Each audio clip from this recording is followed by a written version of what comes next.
The harsh truth that Gen Z won't understand. But just you wait, this reality hits like a truck. Compound interest. Credit card debt snowballs so frickin' fast, and it's way harder to get out of it than into it. How little your job cares about you. It hits everyone hard when they're suddenly fired after years of creating profit for someone, and it won't hit your coworkers as hard as you think. There might be a moment of shared sympathy before they move on to their tasks. You are completely replaceable, and your work friendship is ephemeral. I've seen this play out before. The beloved employee comes in for their last day, and you can just tell they're prepped for a series of moments with people at the office, like big private and public goodbyes and stuff, whereas the reality? Hey, heard it's your last day, and the person just walks away. I've seen office legends, I mean truly beloved people, leave and retire, and literally the next day you'd never know they existed. To marry a good friend. Crushes fade, bodies wear, but being able to come back from fights and laugh your butts off together at stupid stuff lasts forever. My wife is so frickin' funny. We fight, and an hour later we're laughing about it. Because no matter what happens, we've made this decision to be together, and it's all for fun, god damn it. Why else do it?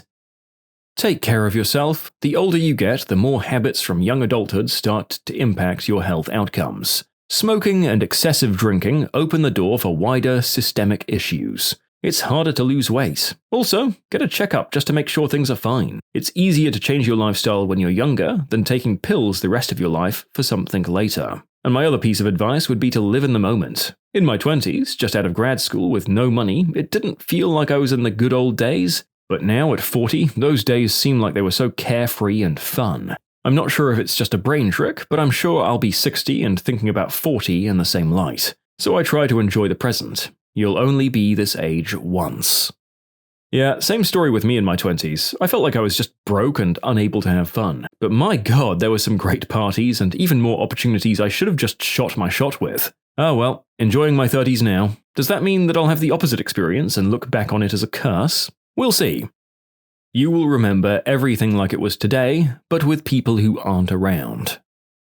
Aging parents is hardcore, incredibly complex and draining. This is hitting hard. I know my parents didn't know crap. They were too young when they had me and never grew up themselves. And now, holy crap, are they screwed. It's hard enough for me to take care of myself, let alone carry their burden. Mix in their alcoholism, and it's going to be tough when I just walk away from their whole situation. Time dilates. Years seem so long when you're young and so short when you're older. You do not, in fact, have forever to do that one thing. Go do it. That was my motto when my kids were babies. I knew I was tired, cranky, or whatever, but the years flew by and now I have big kids with their own crap going on, and I miss the long, stressful days of them being toddlers getting into trouble. Younger people have some funny ideas about what qualifies as old. When they get to be the age that they consider old, and they don't think they're old, then they'll finally get the idea. 50 sounds really up there when you're like 20, but now I'm 50 and I don't feel old, at least not in the ways that I used to think defined an old person. My gran finally decided to go into an old age home in her later years. She was the one who taught us how to gamble playing Newmarket and poker and similar when we were kids. She was always a riot and a bit of a hellraiser. We asked after a couple of weeks whether she was making friends, and she basically said, not even close. Everyone here's like really old. My sister and I were like, Granny, you're 90. And she replied, well, yes, but I'm not boring like them. I guess getting old is becoming jaded or losing your inner child. It's not a bad thing, but it makes life less interesting for sure. I'm actually currently in a partial hospitalization program for severe depression. One of the classes was reconnecting with your inner child. I walked in thinking this was so dumb, and holy crap, I had more fun than I'd had in ages. We all danced, which I'd honestly never done. Then as a group, we played a game where we pantomimed animals and had to copy each other. It's legitimately a blast. It made me realize that even though I'm only in my 30s, I hadn't had fun like that in probably decades. I totally agree with what you said. I've gone through life jaded, resentful, and not having fun, and frequently got called an old soul by friends. Never realized that that wasn't something to be so proud of. Just because you're always there for someone and you help them out, it doesn't mean they'll return the favor when you're in need. To figure out the difference between reliable friends and takers who won't be around in your time of need, keep track of their patterns and keep track of how they talk about others and the stories in their lives. Think of these things as data points. You can still be acquaintances and enjoy the company of the takers, but know that it's a one-way street with them. As I said to my ma when my pa died, some of your good friends are going to disappoint you, and some of the people who are barely friends will amaze you. You need to be prepared for that.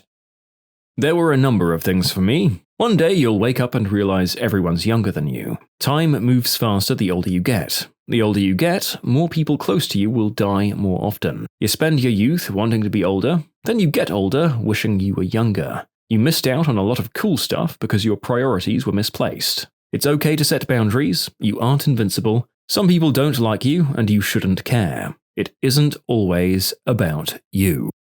You can work hard, be good, do good, and be honest, and life and people will still hurt you, and some people will hurt you intentionally. Your health is everything. Protect it at all costs.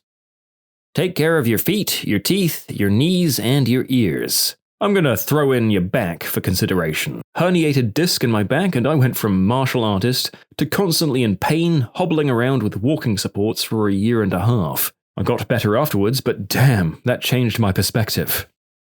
Zoomers think being 30-something is old. People, you've only just gotten started. Stop making personal choices based on what you believe people think of you or how they'll react to you. Most people aren't paying attention to you, and even if they are, why should you care about what they think anyway? You don't need external validation, you need to do what makes you happy and fulfilled. Youth is wasted on the young. I hated this expression when I was young, because I didn't understand it. Now that I have the wisdom of a 40-year-old, I no longer have the energy or time I need to really pursue some of my hobbies. To be honest, the lesson is that there's no perfect time to do anything. Sometimes you just have to take your chances. My dad's hobby was hiking. When I was younger, I never understood why he'd drag me up a hill in cold, rainy conditions on a weekend instead of waiting for a weekend with good weather. But as I got older, I understood that if he waited for a weekend with perfect weather and no other responsibilities, then we never would have gone. I think there were a lot of things I thought were choices middle-aged adults made as part of growing up that made them seem less cool or more sad to me at 20, like drinking less or going to bed earlier, more practical clothes and hairstyles, less intense sports. Those things are really choices your body makes for you, and while everyone has different experiences, there's no escaping the effects of aging. I mean, I get dizzy turning my head too fast these days. I am an old. I still feel young. I live alone now and I enjoy it. I still like rock and roll and I dance alone. I don't turn the TV on until 6 and I listen to music all day. I draw or I'm in the garden in the lovely weather. I look up into the trees and sky and enjoy all of nature. It feeds me. I'm fairly quiet. If I do weigh in on something, family members know I'm serious. I surprise myself. I laugh and enjoy people. I smile when I walk by someone. Most of them smile back or say hi. I still feel young until I see my reflection in the mirror or passing a window. I try not to dwell on it. The invisibility of aging out in the world is often hard. So keep dancing and doing what you love. Look at my guy over here turning into the kindly old neighbor from literally every young adult novel I've ever read that had a domestic setting. There was always a nice, quietly spoken old sage painting or writing on their porch with wisdom to dispense. Love it. We never really grow up. You should always wear sunscreen. You can't change him, Sarah. You cannot afford to stop learning. Anything, even a new hobby, is so important. Not only for your brain and quality of life, but it literally makes time slow down. I read a study that time seems to move faster as you age simply because so much of your life becomes routine as opposed to when you're younger and you're actively learning almost constantly. Your parents are going to get frail and die. You're going to regret some of your choices. Do the things with them before they get too far along. I kept thinking that I'd just work a little harder and then my life would be at a place where I could spend more time with them. I promise you, the time is now. You're going to look back and think, wow, I was so pretty. Time flies. How is it possible that in 2000 I was 19, yet 26 years later I'm only 25? That 40 isn't old. Also, I wouldn't trade 40 for 20. Youthful bodies are nice and all, but they come with youthful, inexperienced brains too. It's a fair trade to be able to get experience and a little wisdom. Of course, the flip side is that if you get to middle-aged without learning anything, ouch. When I talk to the 17-year-old son of a friend, it sometimes hits me that he doesn't understand how insane the world is today. Because for him, it was insane all the time. COVID, Trump, his world was always bat-crap crazy. This is his normal. You can submit your own stories to be featured here on the channel. The story submission link is in the description below. Don't forget to subscribe to Am I the Genius? Your job will never love you back. It can't. Don't expect it to. People and animals can, but a job can't. A job can give you satisfaction or excitement or pride, things like that, but it can't love you back. Stoicism in professional relationships. Emotional resilience in private relationships. You cannot mix up those two without completely destroying those relationships. You need to be vulnerable in your personal relationships, but a supportive rock in your work-based ones. Those standard life events are not guaranteed. You're not guaranteed to get married, you're not guaranteed to get a house, you're not guaranteed kids, you're not guaranteed a 9-to-5 job that covers the bills, you're not guaranteed health. All of this feels like it will just arrive or be consistent because school shows us that progress is railroaded. But when your grade level stops existing, you need to actively force progress if you want anything more than what you have. How important stretching is. You just suddenly realize how stiff and sore you are as you get older, and I feel like 40 is a big moment where you realize how sitting or sleeping wrong really hits you, especially in your shoulders and back.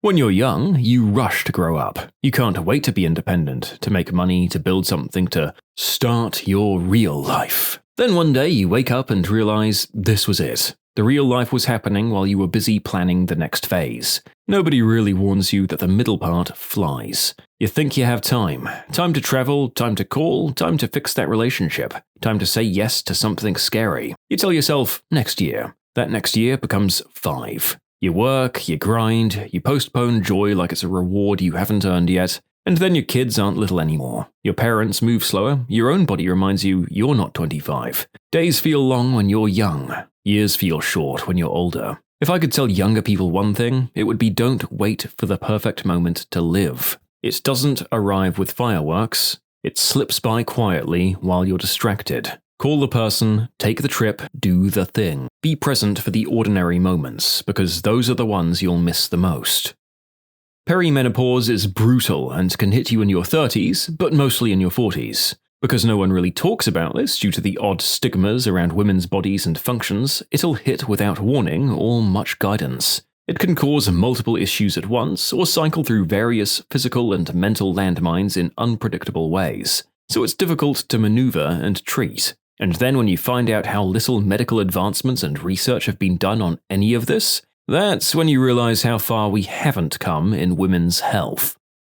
Friendships are fickle. People will betray you or just drift away as people change and grow and create their own families. Few people are lucky to be blessed with one true best friend forever. How to be comfortable and confident in yourself, probably. Maybe it's just me, but I just turned 40 and finally feel like I've turned into who I'm meant to be. Well, mostly. Not me, I just turned 40 and the midlife crisis is hitting me hard as frick. Wasted so many good years trusting the wrong people and learning too many lessons the hard way. Now I'm left with basically no hope for the future other than completely reinventing myself yet again. Don't take anything for granted. Set yourself up in such a way that nobody else can ruin you. Always make sure you'll be okay no matter what happens. How fast it all frickin' goes. It feels like about 5 years ago I was in high school. Now I'm 40. I have no idea how that happened. Okay, there's lots of sad ones here, so I'll do a nice one. I wish I could tell my 20-year-old self that at some point, he'll really like being himself. He'll wake up in a house full of people who love him for who he is, and he'll have confidence in his choices. He'll love himself even when he's being an irascible jerk, and even when he's being a torpid slug. Youth is wasted on the young, gets chucked about, but for a lot of people, youth was torture. For some of us lucky ones, the torture eases and life gets better. Every so often I look around and remember how I used to feel, and it makes me sad, but then I realize where I am, and I'm tearful with peace and happiness. Sending hugs back through time, all you young and so forths. It gets better. You will live 2 lives. The second one begins when you realize you only have 1 life left to live. Climbing corporate ladders and chasing titles isn't more important than spending time with loved ones. May that be friends, family, or kids. When your time is up, nobody's going to say, "Here lies John. He was the best district manager in the world." Every bad habit you've ever had is going to catch up with you, and especially so for the ones you think you're naturally predisposed to getting away with. Take care of your teeth and skin. You won't notice much now, but the gap becomes exponential between those who do versus those who don't. Enjoy the booze now, but cut it out when hangovers are easier to get and harder to shake. This will be before 40. You won't miss booze because you'll feel great. What I call my adult hangovers started when I was 24. And if anything, I just drank even more until I hit 30. In some ways, I might have felt better if I'd followed your advice, but on the other hand, I would have missed some of those wild parties I talked about earlier. So yeah, take your pick of whether you want health or boozy fun and alcohol-induced anxiety. Yay! How quickly your body can betray you if you don't take care of it. I smoked like a chimney. We're talking 2 packs a day for 25 years. And one day I started peeing blood clots. Poof! Cancer. Lived on the road, working 60 to 84 hours a week and ate whatever crap food I could grab for 15 years and poof, high blood pressure, high cholesterol, type 2 diabetes. Worked hard physically, didn't tend injuries properly, didn't do stretches before beginning my day, and poof, messed up back, knees, hands and shoulders. All of this stuff is well under control now, but it sure would have been easier to just be kind to myself all along. Most people do not think about you when they aren't directly interacting with you. Everyone has their own stuff going on, and that's what they're thinking about. They're not thinking about the thing you're lying awake at night ruminating over. Nobody cares. Literally. You're good. You're going to lose your mum and dad, and then your friends start dying too. It's horrible. It's not that serious. None of this is. Currently dealing with a 15-year-old daughter's first big breakup. I know it feels to her like the world is ending. I felt that at 15 too. I did. Yeah, love at this age is just as real and passionate as any other. Avoiding patronization here is absolutely key. You should search up Sarah Pascoe, the comedian. She's spoken really eloquently and emotionally about this. Well worth it for both you and your teen. How fast time goes. And the weird sensation of it. Will lunchtime ever come? I can't wait for springtime. I literally just put the Christmas decorations away and now I'm getting them out again. My kid is having kids. What the frick?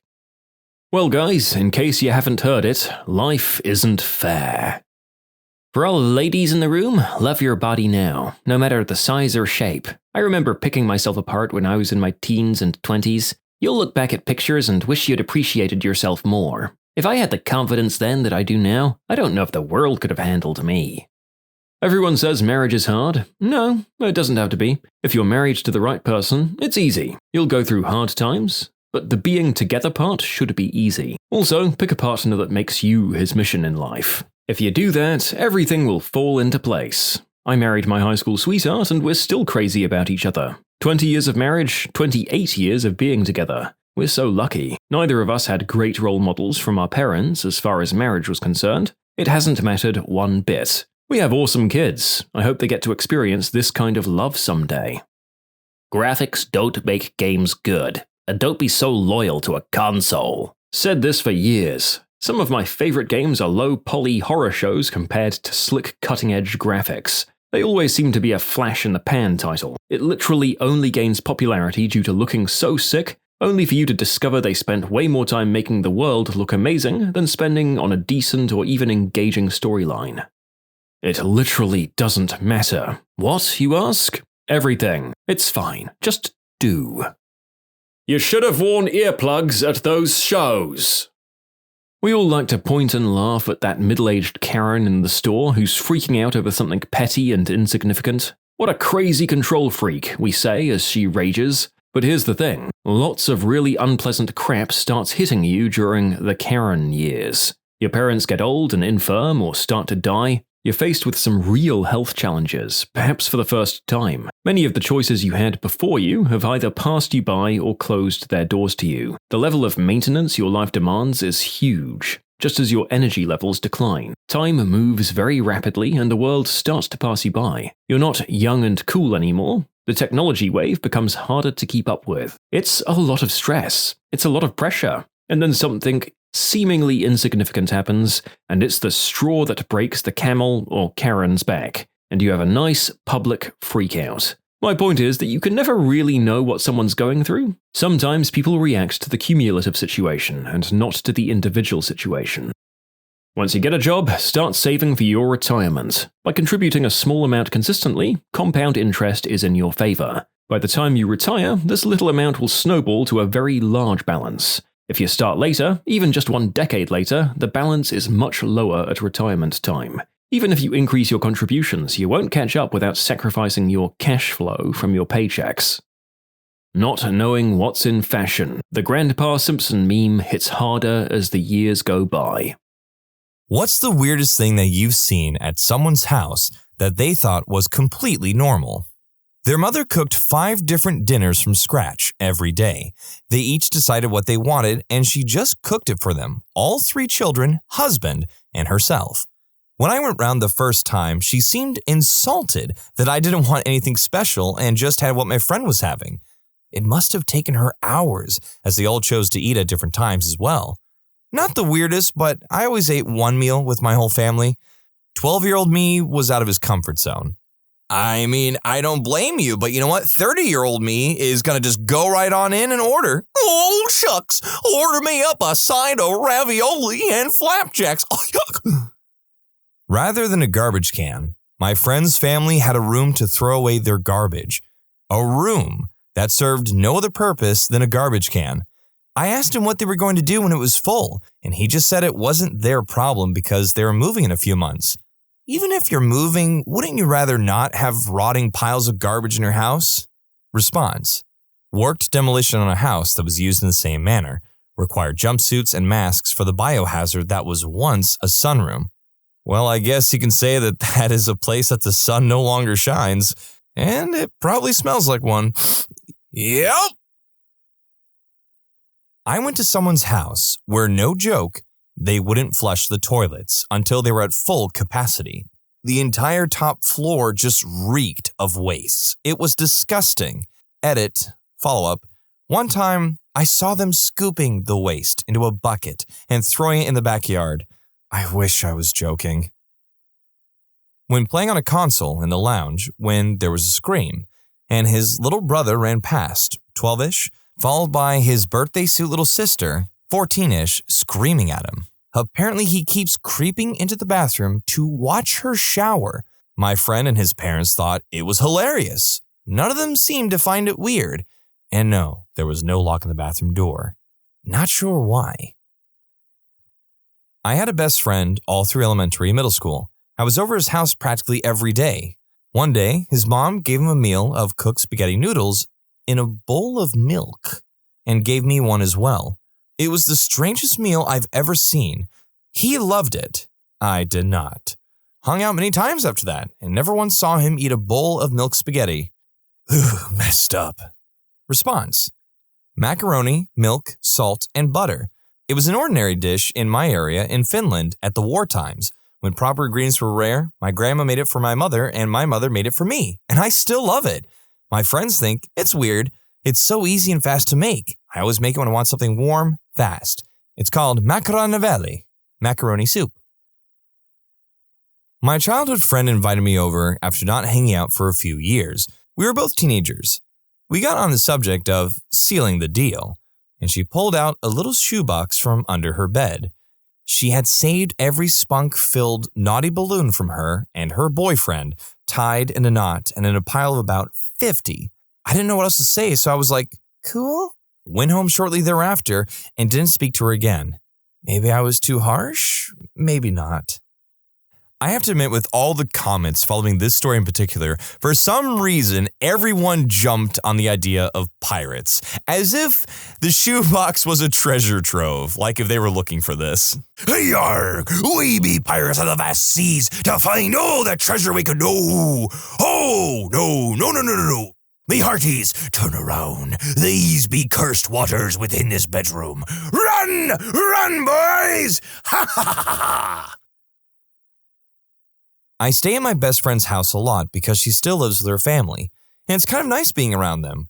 One time her dad left the door open while he was taking a dookie, and as I walked past, he just nodded hello at me and continued reading his newspaper. When I told her about it, she just shrugged and was like, so? Edit. I am a dude, so maybe he was just showing me who's boss. I did actually have a certain comment for this, but I think this response from Cheeseburger Waffles is exactly what I could imagine. My dad did this once while he had horrible diarrhea. I was like 6 or 7. I just saw it out of the corner of my eye while walking past. Heard some blasts. Kept walking. I just kept walking. My dog died a few years ago. He was a beloved member of the family, and we were all pretty torn up about it. My mom and dad decided to have him cremated. A few weeks later, I came home from college and saw the urn. Right in the middle of the coffee table. I said, "Mom, is that the dog?" And she said, "Yes, dear." And then my dad shouted angrily, "He liked to watch TV!" Bugs. I was at this girl's house once for a sleepover party when I was a teenager, and there were bugs, and she thought it was totally normal. It started off with ants in the living room. Everyone was grossed out. Then, when we were all going to bed, one of the girls found a tick on her pillow, and the girl whose house it was said, "Oh yeah, they come off my dog all the time." Last time I went over to her house. The house was mine, and I thought this was completely normal until later on in life. A little backstory. My family went to Catholic church every Sunday. Other than just going to church, our family wasn't really that religious. Every Friday evening, we would go grocery shopping, the whole family. One Friday night, we were in traffic, and a motorcycle flies by and clips the side of a vehicle. The girl flies off the back, and the guy's leg ends up being caught in something and twists like 8 times. I was 8 years old when this happened, and remember it like it was yesterday. Well, my mom runs into a nearby business to call 911. This was way before cell phones, and they clear the accident. On our way home, my dad says that we were going to say the rosary. If you're Catholic or religious at all, you know about the rosary. It's prayers that you repeat over and over and over, etc. Thinking that would be the only night that happened, my dad decides to say the rosary every night. At 6 p.m., we had to be in the living room, on our knees, and it lasted for an hour. Then we'd eat supper and get ready for bed. This went on for a long time. I had a friend over one night. We were playing video games in my room when my dad came to get me for the rosary. I told my friend to continue playing games until I come back. Nope. My dad said he had to participate. My mom told my dad in private that he couldn't make someone else's child participate in the rosary. My dad was dead set on my friend doing the rosary with us. My mom ended up bringing my friend home, and no one from my school wanted to come to my house after that. This is too buried for more than 3 people to see, but I've got to get this off my chest. It's something about my own house, or rather my parents' house. You know how parents will have a shrine of their children's pictures over fireplaces, bookcases, on the refrigerator, usually showcasing their beautiful children throughout various stages of development, school pictures, prom pictures, etc. My parents had a few of those scattered throughout the house. There's 5 of us kids, but only 4 kids are showcased. I'm completely absent. I didn't notice this till my late teens. Girlfriends would ask, "These baby pictures are adorable. Which one is you?" None of them are. When questioned, my parents stated, "We just don't have any pictures of you." Fast forward to current times. I'm in my mid-20s, live on my own, and my parents are divorced, each living in their own respective homes. One shrine is now divided into 2 shrines in 2 houses, still only featuring photographic evidence of 4 out of 5 children. Again, I am left out. Again, when questioned, "I just don't have any pictures of you." Both parents retort, "I'm not adopted. I'm the middle child. I'm the intelligent, clear-headed one.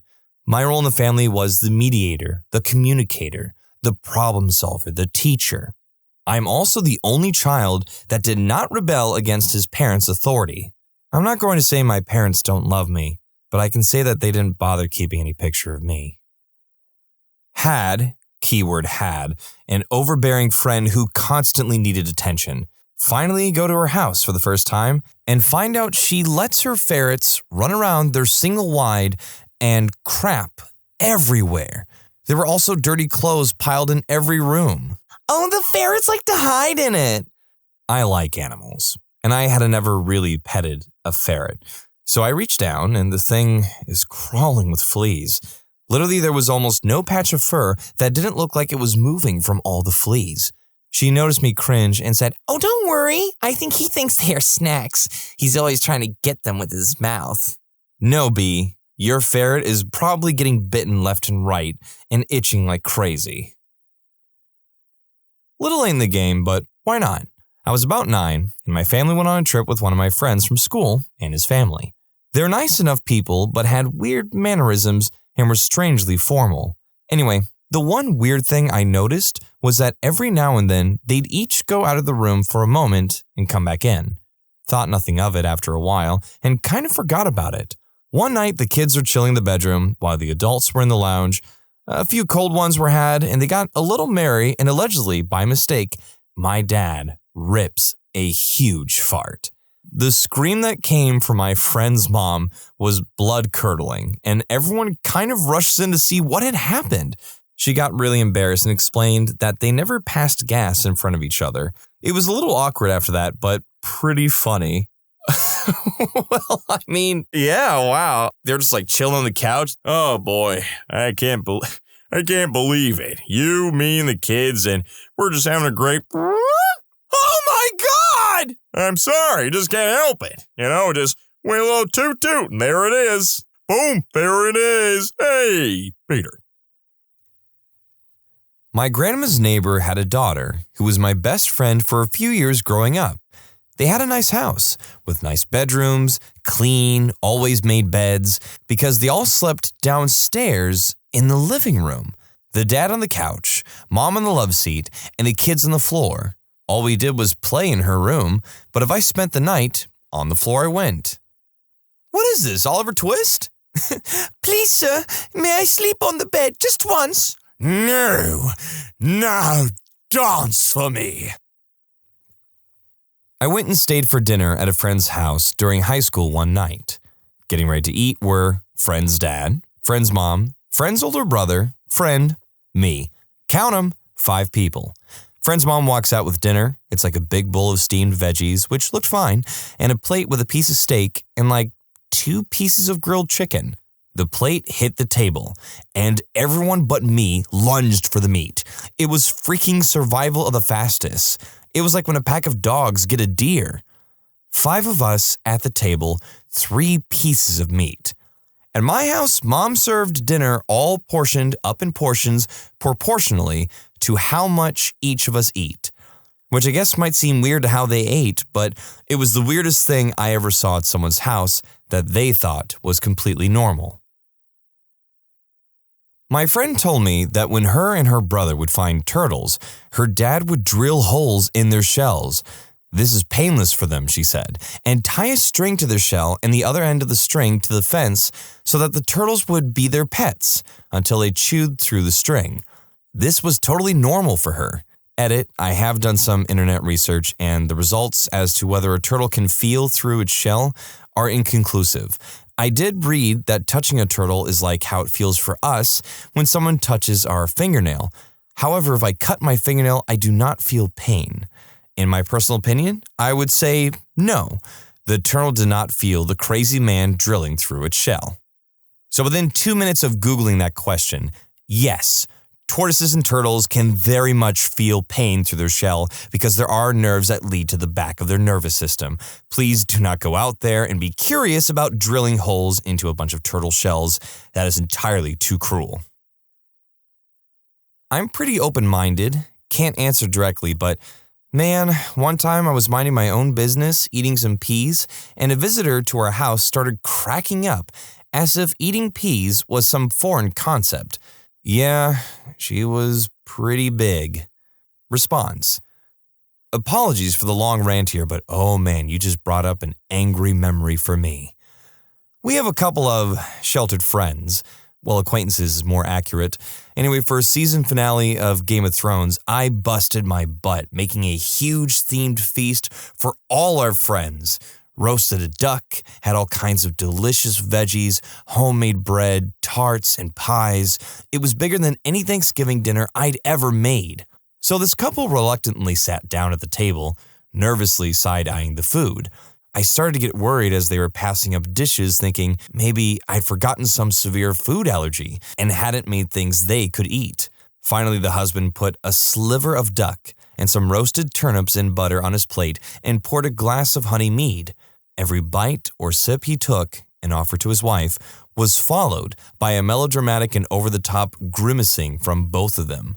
Picture giving a baby a lemon wedge. It was embarrassing. Speaking of babies, they brought theirs. Cute little girl. I had her on my lap and she was reaching for everything on my plate.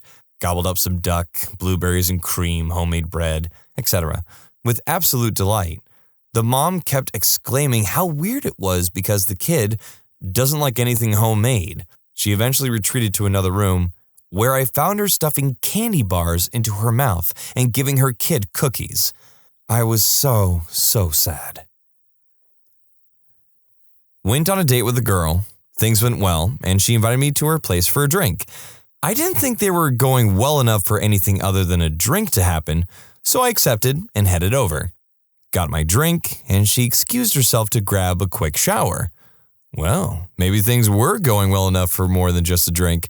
At the time, I was a smoker, so while she showered, I headed out to the deck. She wasn't in the shower yet, and when she heard me pull the curtains back to get to the sliding door, she said, "Don't go out there. The deck's no good. My key's on the table. Go out front for a smoke." I figured the apartment management hadn't kept the deck in good repair, and when I looked out, I could see something on the deck, but couldn't make out what it was. I headed out front for a smoke.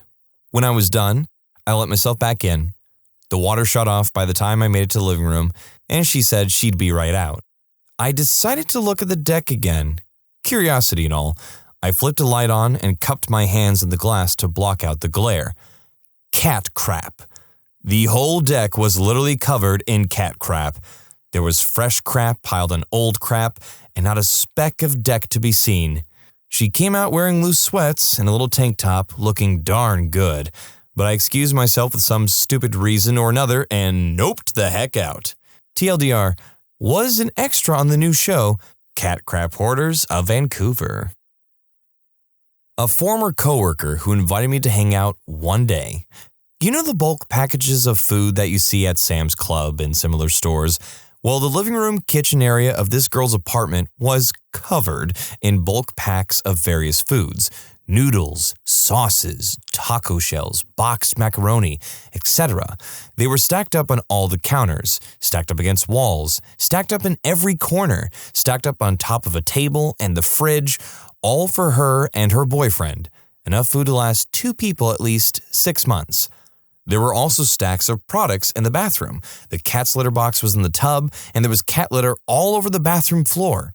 Edit, in case you're thinking, okay, so the girl likes to stock up on food ahead of time, and her bathroom is messy. I want to add that she was crazy. Drives to a particular pizza restaurant for lunch without us having previously discussed where to eat. Insists that we get certain pizza toppings. Tells the server we are splitting the bill. Normally, I wouldn't mind splitting the bill with a friend, but when you basically force someone to go to a certain restaurant and they can't even choose their food? But she did randomly drive us to Target and buy me a pack of Band-Aids without knowing either me or my then boyfriend, well, orders me to date him for 6 more months before we think about getting engaged. 6 months later, we are married and our 4th anniversary is approaching. Orders me to paint my bathroom a shade of blue. Repeatedly says that her boyfriend is afraid of her going back to her old life and turning to her old ways. She keeps repeating this, so I assume that she is hinting around about wanting to discuss it. Whenever I ask what she means, she refuses to explain but keeps bringing it up. I bolted out of there as fast as I could after we returned to her apartment, and I haven't spoken to her ever again. She did other things that were rude, not just crazy. Not me, but my friend, A, was sleeping at his friend's B house. When A and B got into B's house, B's parents were instantly up on their feet to meet them in the hallway. The parents then said, "All right, guys, time to search," and proceeded to check the pockets and bags of B and A in search of anything smoking, tobacco, and herb related.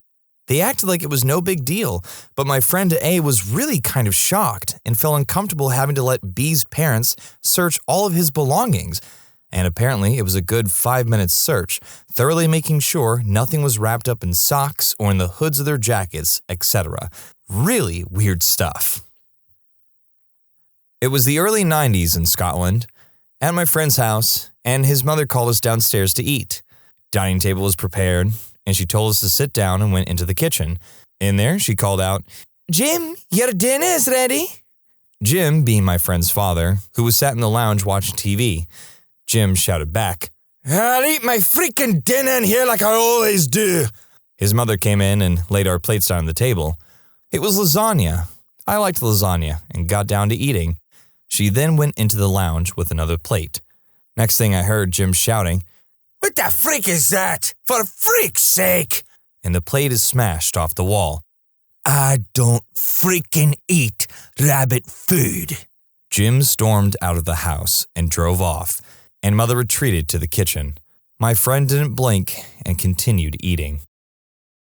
Moms of Reddit, what do you know about your child that you will never tell him or her? Have a daughter in college. Her first summer back home, I went to wash all her clothes she brought back. As a college girl, it was at least 4 loads. As I sorted her clothes before washing them, out tumbled 4 toys that go where the sun don't shine wrapped in a bag. They were huge. Like, huge. So I carefully wrapped them back up and slid them back into her things. I was/am a paternal figure to my orphaned younger siblings, and there is something I will never tell my sister. When she was going through a terrible period as an addict, late teens, she stole my mom's wallet and all of her credit cards/bank accounts had to be canceled and changed. Our mom was in bad health, but had a huge life insurance policy she had gotten almost 15 years prior, when she was healthier. When the accounts were canceled, she forgot to change the automatic payments for the insurance. It was declined and subsequently canceled. She couldn't get another policy anymore. She had too many health problems. My mom told me about this all in confidence. Less than 2 years later, our mom died. Everyone thought she had a life insurance policy to help us, but she didn't. She left absolutely nothing. I'm the only one who knows why. It would kill my sister to know that her addiction cost us several $100,000. The recovery from my mom's death was really bad. Siblings had to move in with me, etc.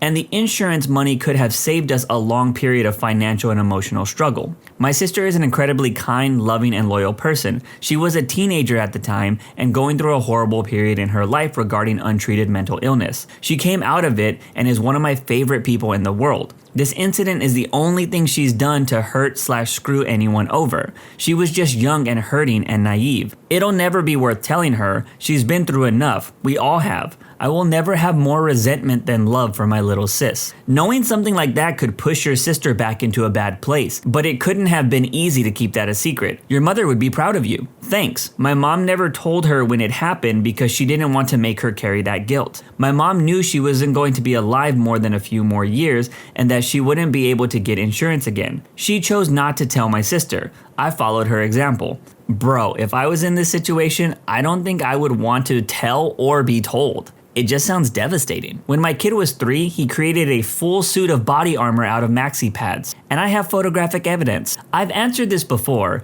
but my teenage daughter writes spicy fan fiction on Tumblr and has thousands of followers. She doesn't know that I know, and it's pretty damn good too. How do you feel about that? Actually, I'm one of those liberal moms that's okay with my daughter having a healthy view of doing the deed, and she does. I've always been very open with her, and we talk about pretty much everything. I was turning my daughter's mattress when I came across a notebook full of unclothed women. She must have been putting it together for some time. Not wanting to embarrass her or violate her trust, I finished flipping the mattress and put the notebook back just as I found it. That was years ago, and she still has no idea. My own mother had trust issues, though I'd never given her a reason to mistrust me. It was just her nature, I guess. In any case, I vowed to raise my children to know the value of their word and that they could ask me anything. And I'd tell them the truth. Also, as long as they told me the truth, absolutely anything could be worked out. Want to piss mom off? Lie to me. Then stand back. God, this thread makes me think about all the embarrassing stuff my mom must have found.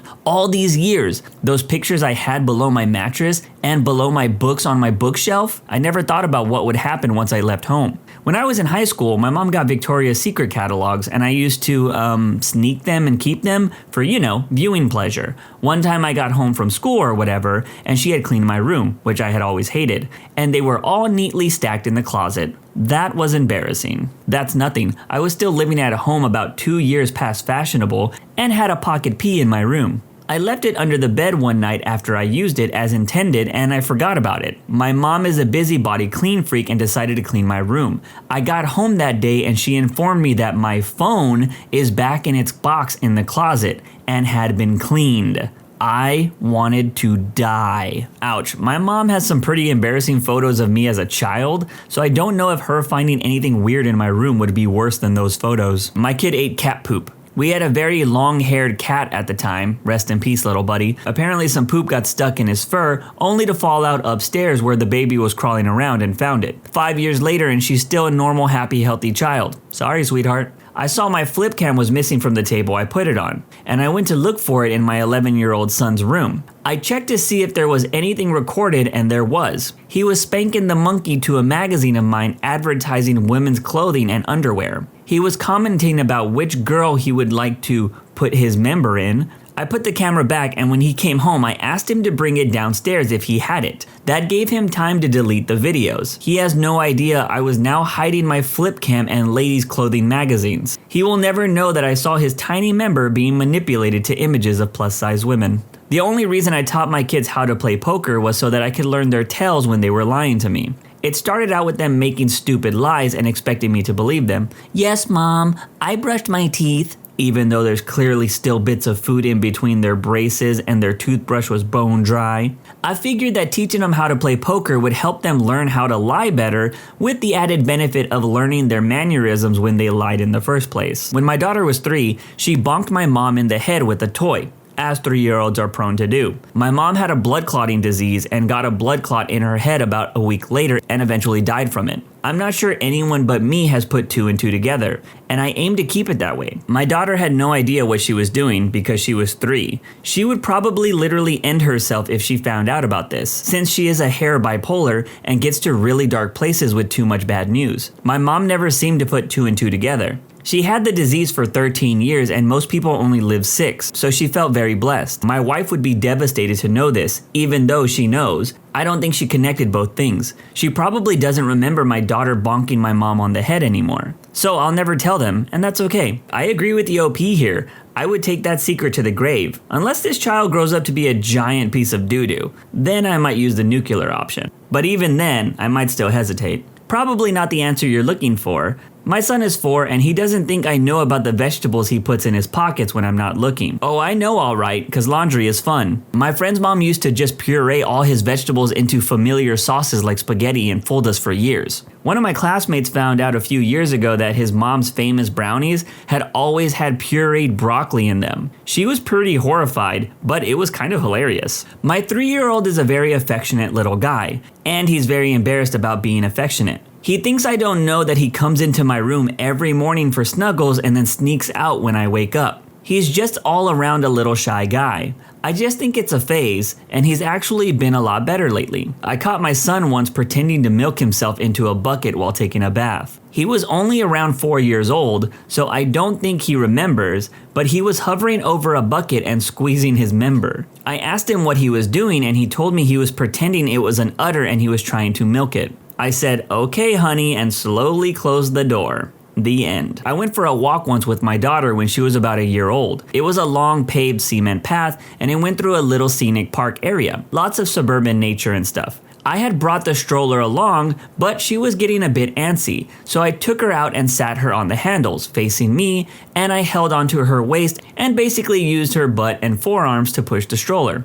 As we walked, this section of pavement in front of us just ended up being covered in crickets. I didn't know why there were so many. I had never known this trail to have crazy amounts of crickets midday. Well, I anxiously started to push through them with the stroller, hoping if I moved slowly, they would have time to hop out of the way. They mostly hopped out of the way, but one hopped right onto my daughter's face. I panicked, and in a split-second reaction, I straight up smacked her. The cricket hopped off her face before I got to it, and she looked at me so stunned and started crying. And then I cried because I felt horrible, but I couldn't stop laughing because of how stupid the whole thing was. I got lots of weird looks as I cried/laughed the rest of the short walk home. She will never know. This is definitely one of those life moments that feel horrible but also hilarious at the same time. I'd probably do the same thing because crickets jumping at my face will catch these hands. She was conceived because I really wanted an iced cappuccino from Tim Hortons. He didn't feel like driving, so I made him a deal.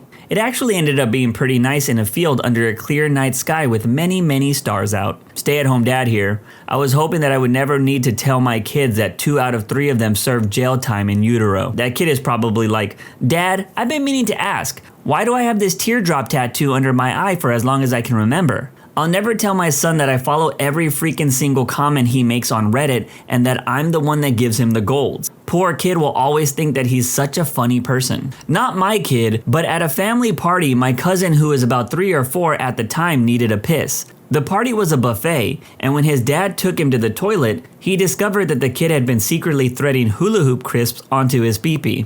Not sure how well that translates to non-UK people. At least he didn't catch him trying to play the ring toss game with other kids. I will never ever tell my daughter that when she was 1 week old, I accidentally threw her across a room onto a wooded floor. It was about 2 a.m., I was breastfeeding her in the living room and a huge spider crawled on my arm. The whole new baby/late at night thing made me stupid, so my reaction was to use the arm I was holding the baby with to get the spider off my other arm. My little girl went flying. It was horrible. She was fine though, completely unharmed, just kinda pissed off. No one tell her. My son's grandparents have custody of him in Australia. His mother and I were a one-time fling on a beach in North Carolina, along with another girl at the same time. She went to prison for trafficking large quantities of substances in Australia, which is a major offense over there. I think she's serving 25 to life or something. One day I was called by the Australian version of Child Services telling me that I needed to come pick up my son. I didn't even know I had a son until then. He was 7 at the time. Apparently, what had happened was she put my name down on his birth certificate and kept my contact info on a bookmark that hung from her rearview mirror. His grandparents came and got him. They tell him that his daddy is off fighting in the war, and I've only spoken with him twice. I've sent over my part of the paternity test a few times to see if he's actually mine or not, but his grandparents keep ignoring them. I think they're afraid that I will show up one day and take him away. He doesn't really know me, and it would be awkward for me to just take custody of a 12-year-old that doesn't even know if he is mine or not. I think he's going to be pissed if he finds out the truth. So I took a leather-bound journal and wrote all the things about me that I think he should know along with the real story about why I wasn't around. I've included several stories about me and my time in the army, my travels, and a lot of good advice covering many situations that he might find himself in, complete with glossary and index. I wrapped up this journal along with my own dog-eared copy of the Ranger Handbook, with my own notes written in it, and an old set of my dog tags, and a way to contact me. I sent it off to a lawyer's office in Australia with instructions to deliver it to him on his 18th birthday. I'm looking forward to the Reddit post about the delivery when the time comes. This sounds like something out of a movie, and I tried to see if there was an update to this post since it's been years, but there's nothing. Womp womp. Years ago, we had this awesome cat named Chosen One. We all loved this cat, but especially my oldest son, who at the time was beginning to drive. He was about 17 or so. One day, my son was leaving the house to go somewhere, and when he left, he reached down and gave the Chosen One a little love and went out the door. Unbeknownst to him, the cat had followed him out the door, and for some reason, the cat must have ran under the car. Nobody actually witnessed this event, so we're just speculating on what happened. So my son drives off, and a little while later I go outside only to find Chosen One laying on the driveway curled up in a ball, dead. We think the kitty ran under the car, or it was in front of the tire or something when my son drove away and he ran over Chosen One. We were all pretty upset, of course, and when my son came home, we told him that Chosen One had been hit by a car in the road and died. We never told him, and never will, that we're pretty sure he was the one that killed the cat. He'd blame himself and forever feel guilty about killing his favorite cat. I walked in on my 5-year-old stepson with his pants down, rubbing the cat against his pee-pee, saying, "Oh, that feels nice." To which I replied, "That's not what the cat is for." He was embarrassed and the cat hasn't been the same since. This story following the other cat story is just a bunch of L's for cats. When my first wife was 4 months pregnant, she was diagnosed with stage 4 breast cancer. At 18 weeks, the doctor gave her a few choices. Her best chance of survival was to give up the baby and have aggressive chemo. We talked about it. She decided to try and carry our son to term. They delivered our son healthy about 6 weeks early. She died about 5 months after he was born. I have since remarried and he is now almost 18. I don't plan on telling him that she saved him at her own expense. It was a tough time and I don't blame him and never have. After her mastectomy and a lengthy biopsy, she was found to have an extremely aggressive type of breast cancer. In fact, we found out later that it had spread considerably. The treatment would have been in vain. Even if she had gave him up, her life expectancy would have probably been less than 2 years. We made the choice to keep him before we knew this. Invasive treatments and MRIs/multiple x-rays would have put some risk on my son. So we made a choice. He knows she died of cancer, and he knows that it was soon after he was born. But not the details. He never knew his mom, and he does not grieve for her. It's cold, but it's true. She has written to him a number of letters, the first of which he gets at 18, the next at 21, and the final one when he gets married. They are sealed in private. I have no wish to open them, but it does remain possible that she will detail what happened, although I think it's unlikely, as before she died, she made me promise to protect him from all pain of her illness and decision. Wow, this is so sad. What a brave lady this mother was. Though if I were him, I think I would want to know. To be able to honor the sacrifice she made for me, in a manner of speaking. Maybe you should tell him. I know at 18 I started feeling very weary and without cause or effect. Being told something like that would have strengthened my resolve to do something good with myself. It's like a superhero genesis story. You're right, of course. He is having a rough time with his exams and career choices right now. He wants to ditch going to college and work for a few years, which is probably the right choice for him right now. I'm going to think about it and maybe talk to him in the next few months. To be honest, I'm probably more scared of digging up the pain of the past and having to go over the whole period again. I've not really thought about it for several years until I opened Reddit this morning. Wow, this was a tough story to read, but that mother made the ultimate sacrifice for their kid. I think I would want to know that if I was the child. That I found a treasure hunt that he created as a surprise for his girlfriend on their anniversary. One of the clues was that she should go to the place where he first hooked up with her bum. I should add that they were both adults when they first met, so whatever they do in their private lives is their own business. But I can never unsee that note. Damn, that is the old school version of sending your mom a text that was meant for your girlfriend. Dad here. I know what he's doing with the butter, and that's why I buy store brand for him to make toast at night and leave my good butter alone. And there's a reason I bought her own rechargeable batteries, because it's nice to have any remote actually work when you try to use it. There's not a calculator in the world that goes through batteries like that.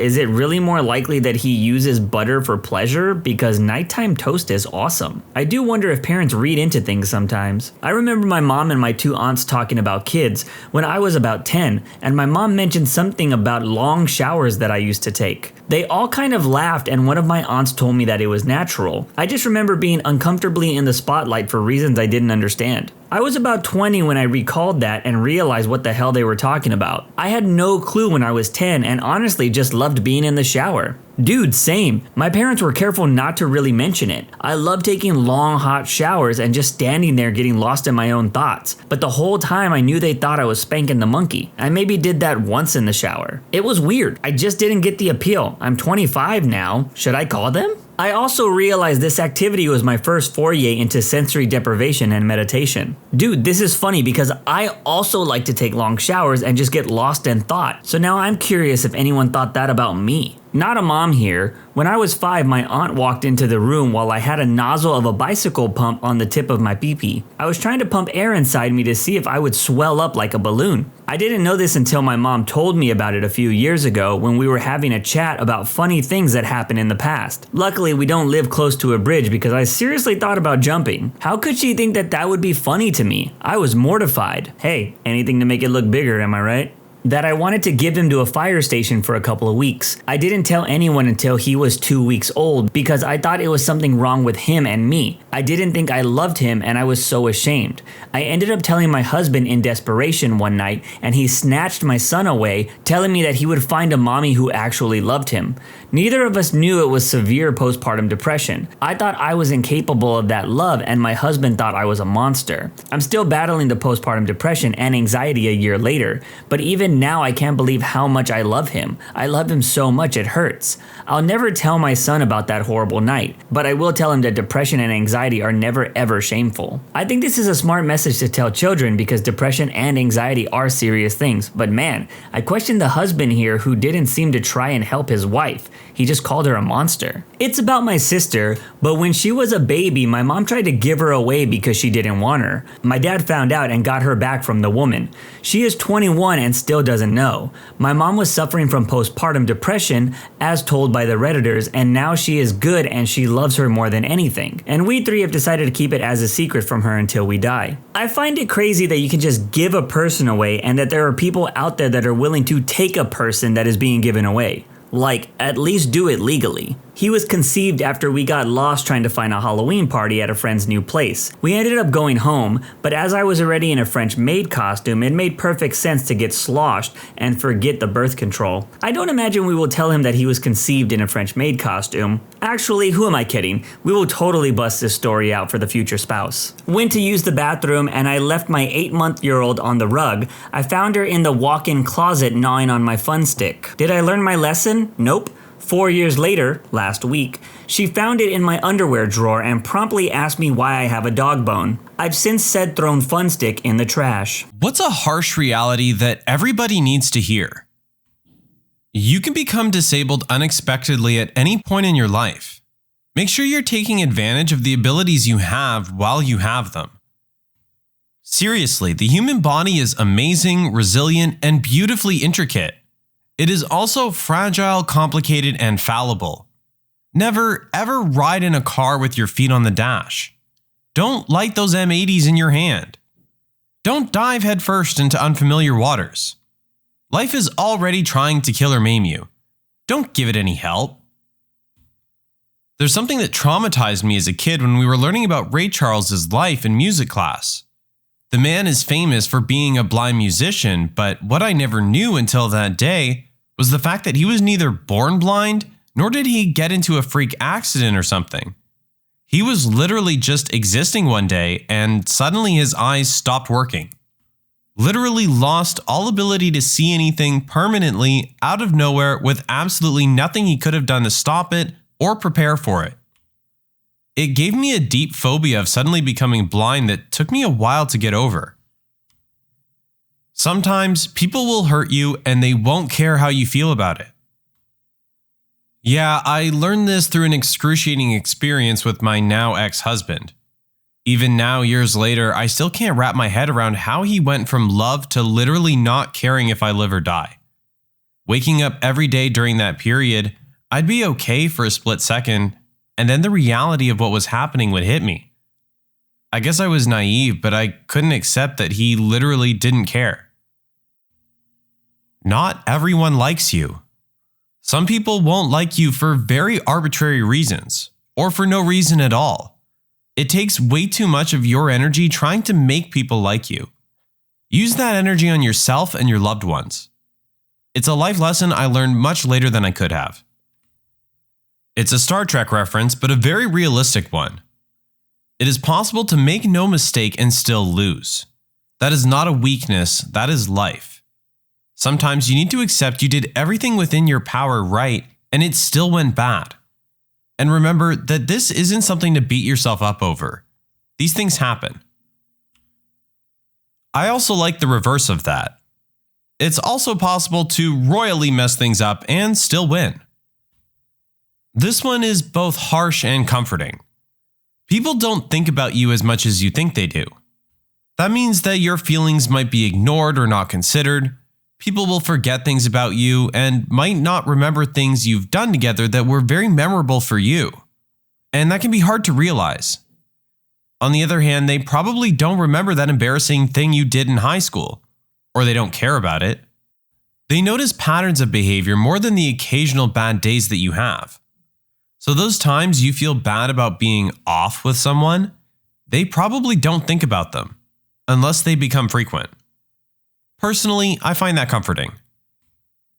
As David Foster Wallace wrote, you wouldn't worry so much about what other people thought of you if you realized how seldom they do. You don't realize the good/best times as they're happening.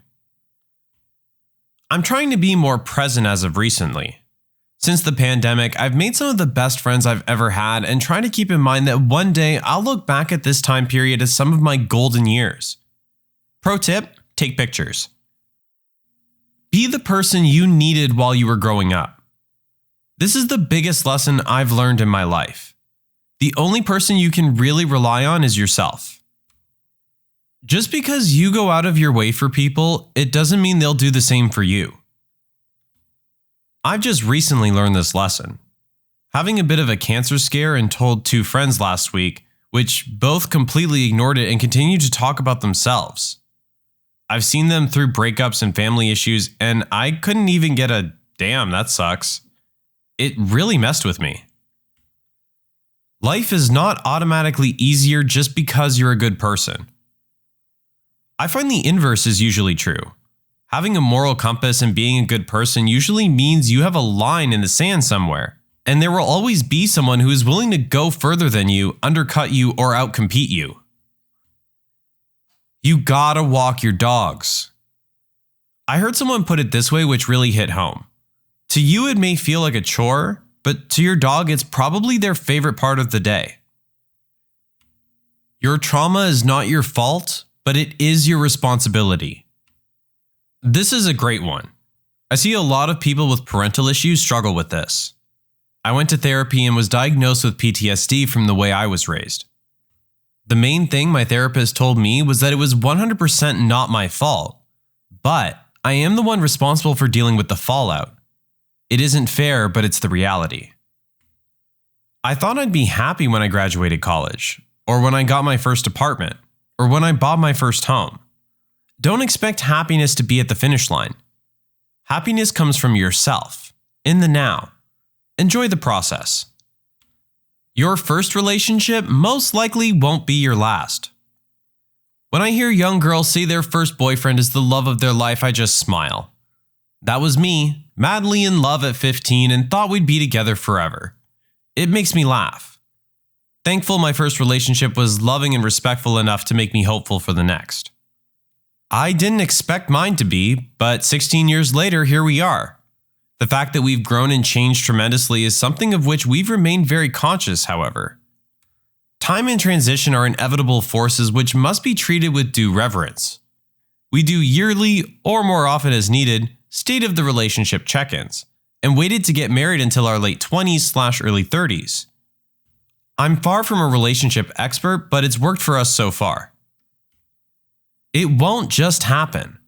I spent a lot of my early 20s being sad and defeatist, feeling sorry for myself. I always coped with this by telling myself that I'd make something of myself eventually, meet a woman eventually, be happy eventually. The truth is, eventually doesn't come if you don't make it come. Improvement has to be proactive. You can end up 40 years old, living with your parents, playing video games all day and with no motivation. Nothing will prevent that from happening other than you. The probability of you making it as a professional gamer/streamer/YouTuber isn't worth quitting your job. You have a higher chance of getting hit by a car or winning $1 million lottery.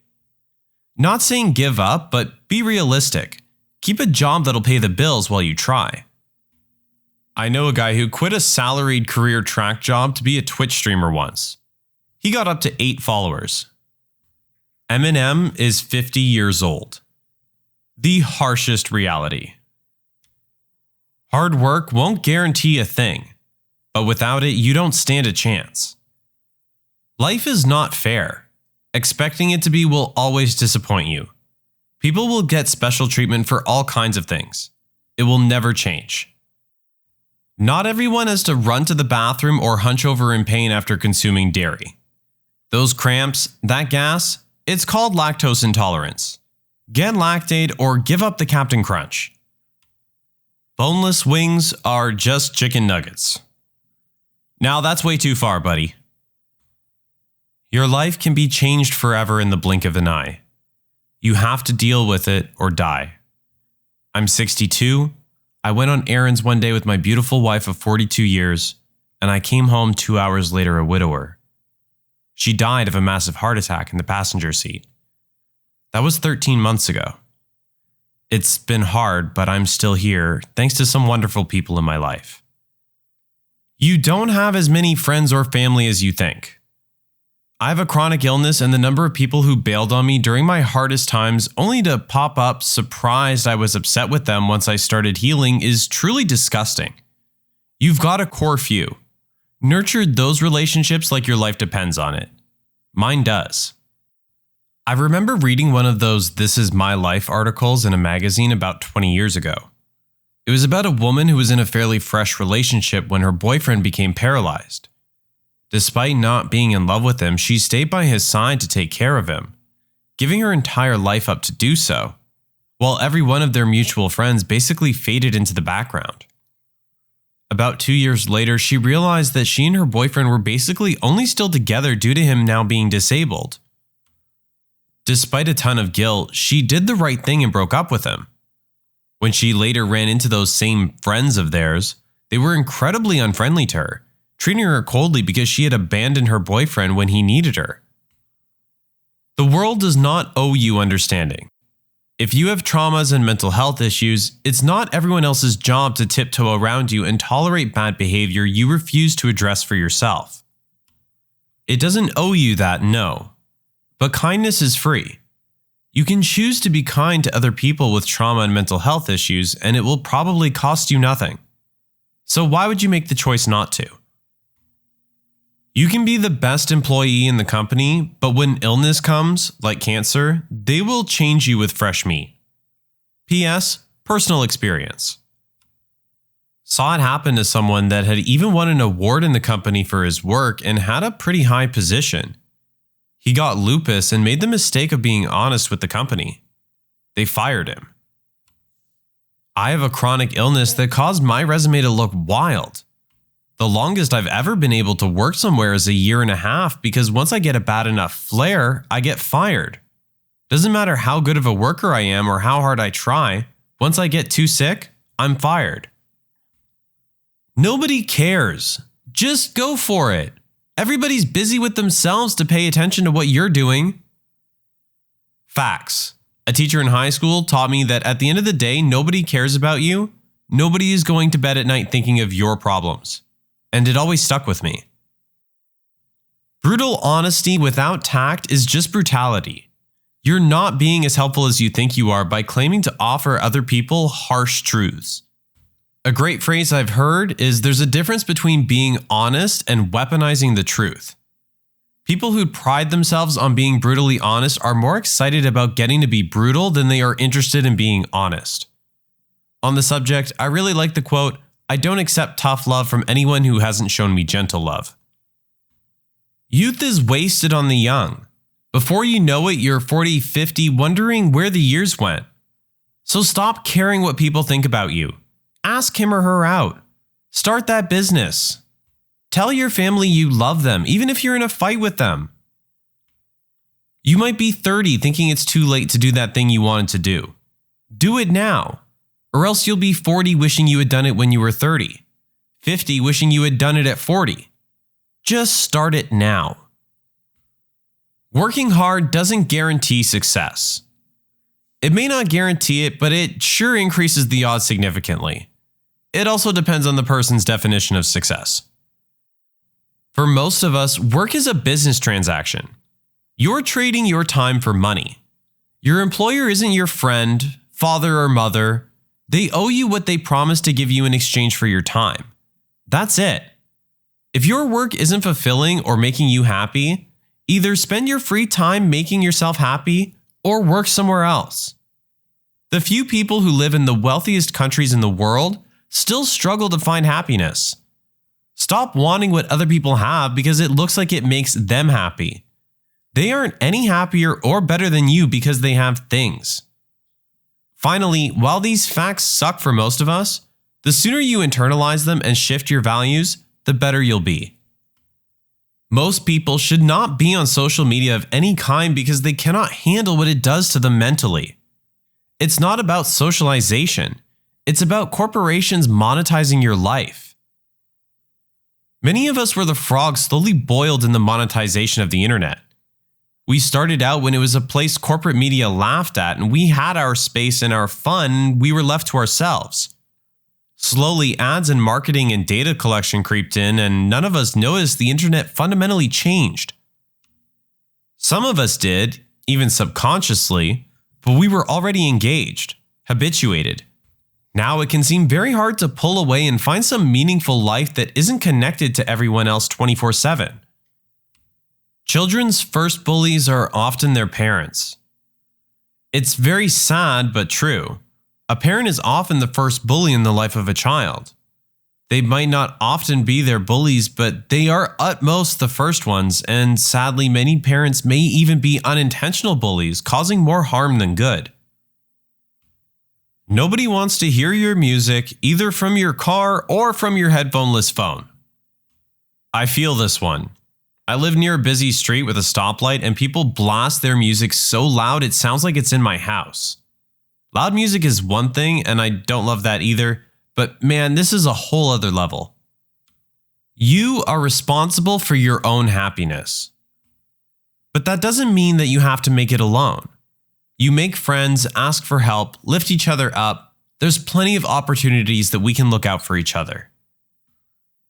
If you're spending 30 minutes every day in the toilet after lunch and still saying you shouldn't have had Taco Bell for lunch, maybe it's time to see a doctor or stop going there for lunch.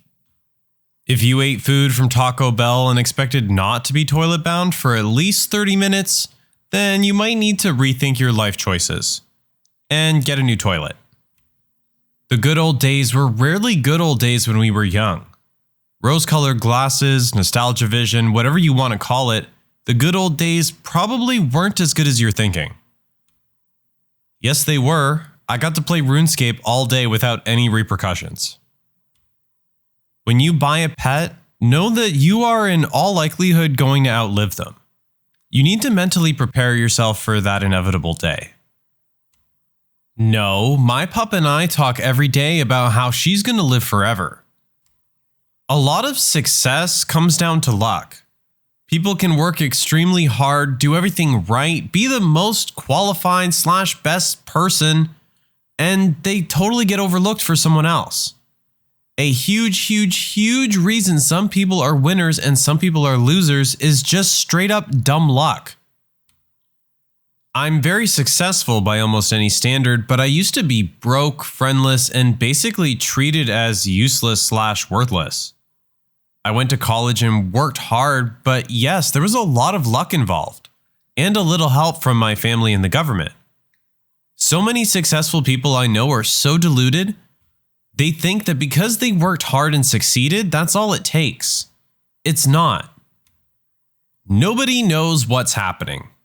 Not Buddhists, not Catholics, not governments, not feminists, not scientists, not capitalists, etc., etc., etc. No one. Obviously, no one knows everything, but I'd argue scientists know a lot more about certain information than other people. We're just electrical meat sacks made up of many other living things hurtling through space on a rock trying to understand why things do. Nobody exists on purpose, nobody belongs anywhere, everybody's gonna die, come watch TV. To those that do it, the internet isn't the reason why you bully. It's also not an excuse. You bully because you're projecting your own insecurities onto someone else. Also, just because you were bullied in high school doesn't mean you aren't a bully now. That high you get when you trash someone on Twitter and get a lot of affirmation from others? Yeah, you're being a bully. Reddit isn't the world, and getting downvotes or upvotes amount to nothing. Also, your waifu isn't real. I get the sense that a lot of people think Reddit is reflective of a perfect slice of humanity at large, and that's just not true. Your circle jerk means nothing. This ain't real life, kid. Enjoy your upvotes, but that's all they are. All animal life on this planet is going through a mass extinction. There's now 70% less today when compared to 1970, and that's caused by man. There are too many people on the planet. Its ability to support the existing human population could decline dramatically at any time. All of us will struggle to simply survive if/when this happens. In a conversation, most people aren't really listening to you. They're focused on when they can say their piece. Chances are you're doing this too. One of the best criticisms I got as a teenager was, "You're too busy thinking about what you're going to say to hear what I'm saying." It made me realize that as soon as I heard something I wanted to argue, I started building that argument and missed the rest of the comment. Making myself listen and learning to ask to make sure that what they said and what I heard was the same allowed me to become much better at resolving disagreements. The more important lesson I learned after that was how to let people be wrong. If it doesn't matter, I'm not going to worry about it. There will always be someone better than you at what you do best. Yep, and that's why you should only compare yourself to your previous self, not someone else. It's fine to look at others to see what might be possible for you, but you shouldn't use it to feel bad about yourself. Disliking popular things is not a personality. If everyone instead focused on what they liked, the world would be like 25% better overnight. The worst people are the best person to someone. They've done something good for someone. The best people are the worst to someone. They've done something bad to someone. People are dichotomous. They're gray. You can hate and love and fear the same person at the same time. Sometimes death is a kindness, but at the same time, everyone dies alone. Death is scary, and no matter how bad you feel, there is always something good. It may be something small, a pretty color, a nice texture, a good smell, a sweet note. On a lighter note, toast always falls jelly down. Redditors who grew up filthy rich, what did you think was normal till you learned otherwise?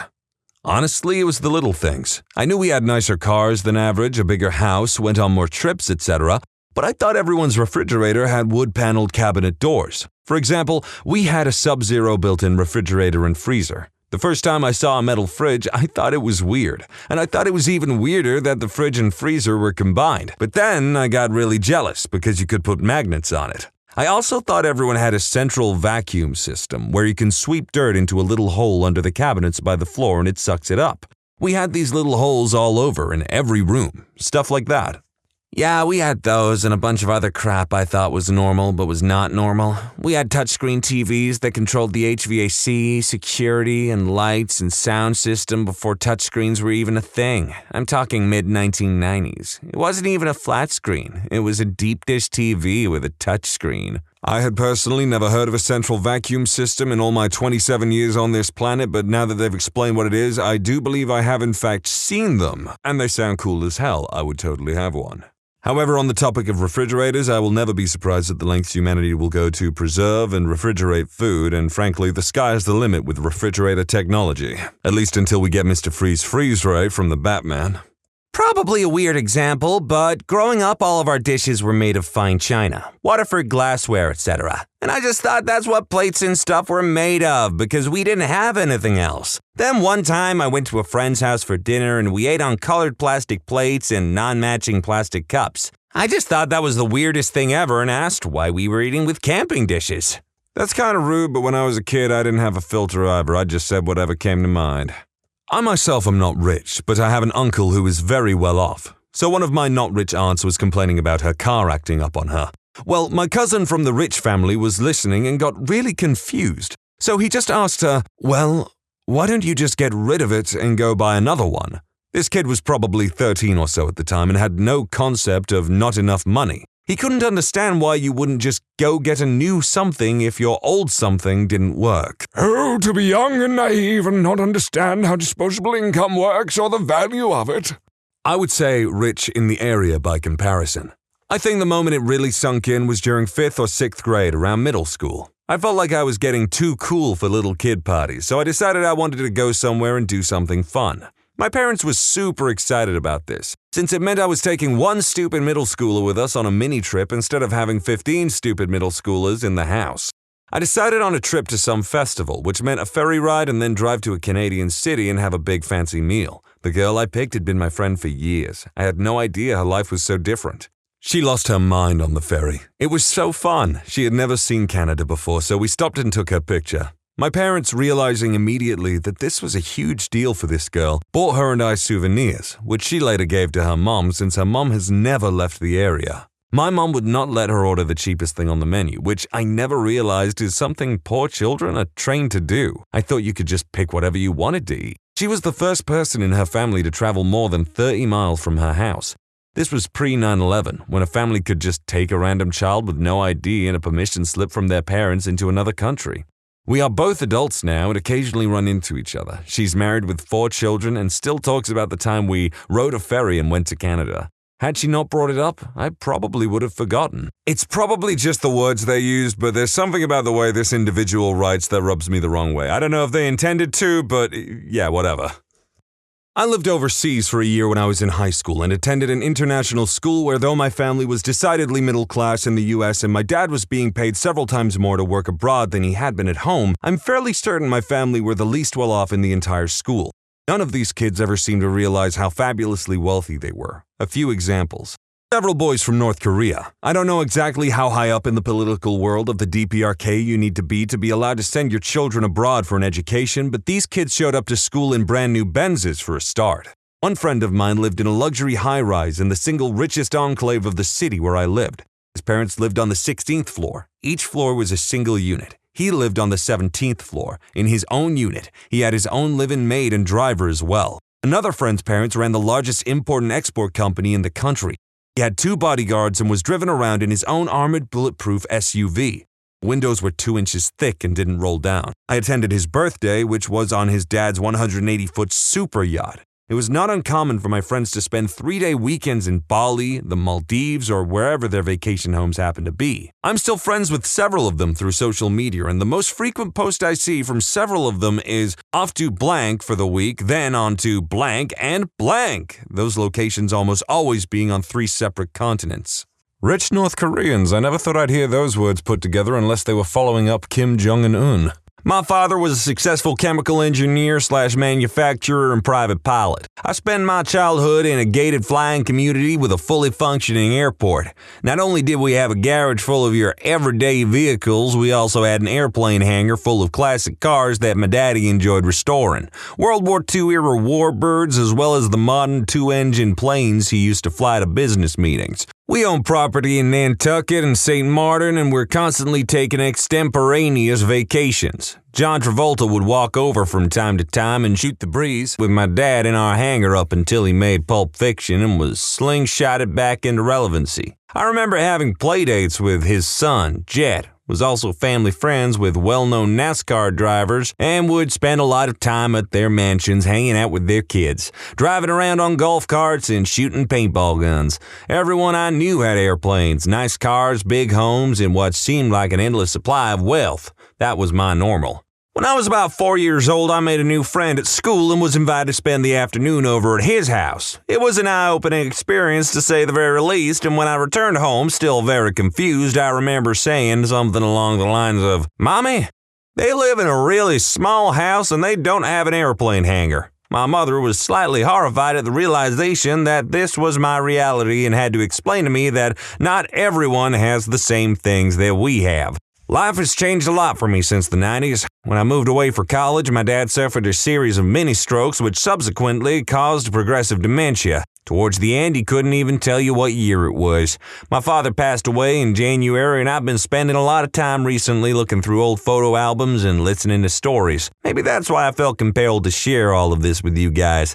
Being rich is nice, don't get me wrong, but I would give it all back in a heartbeat just to spend a little more time with the dad I used to know, the man who was the master of his own universe. There was still so much to learn from him, but what I'm left with are the cherished memories of my childhood that will forever put into perspective just how lucky I really was. Rocking it out with John Travolta post-Saturday Night Fever, flying planes? That sounds like the life to me. I've actually flown a plane once before.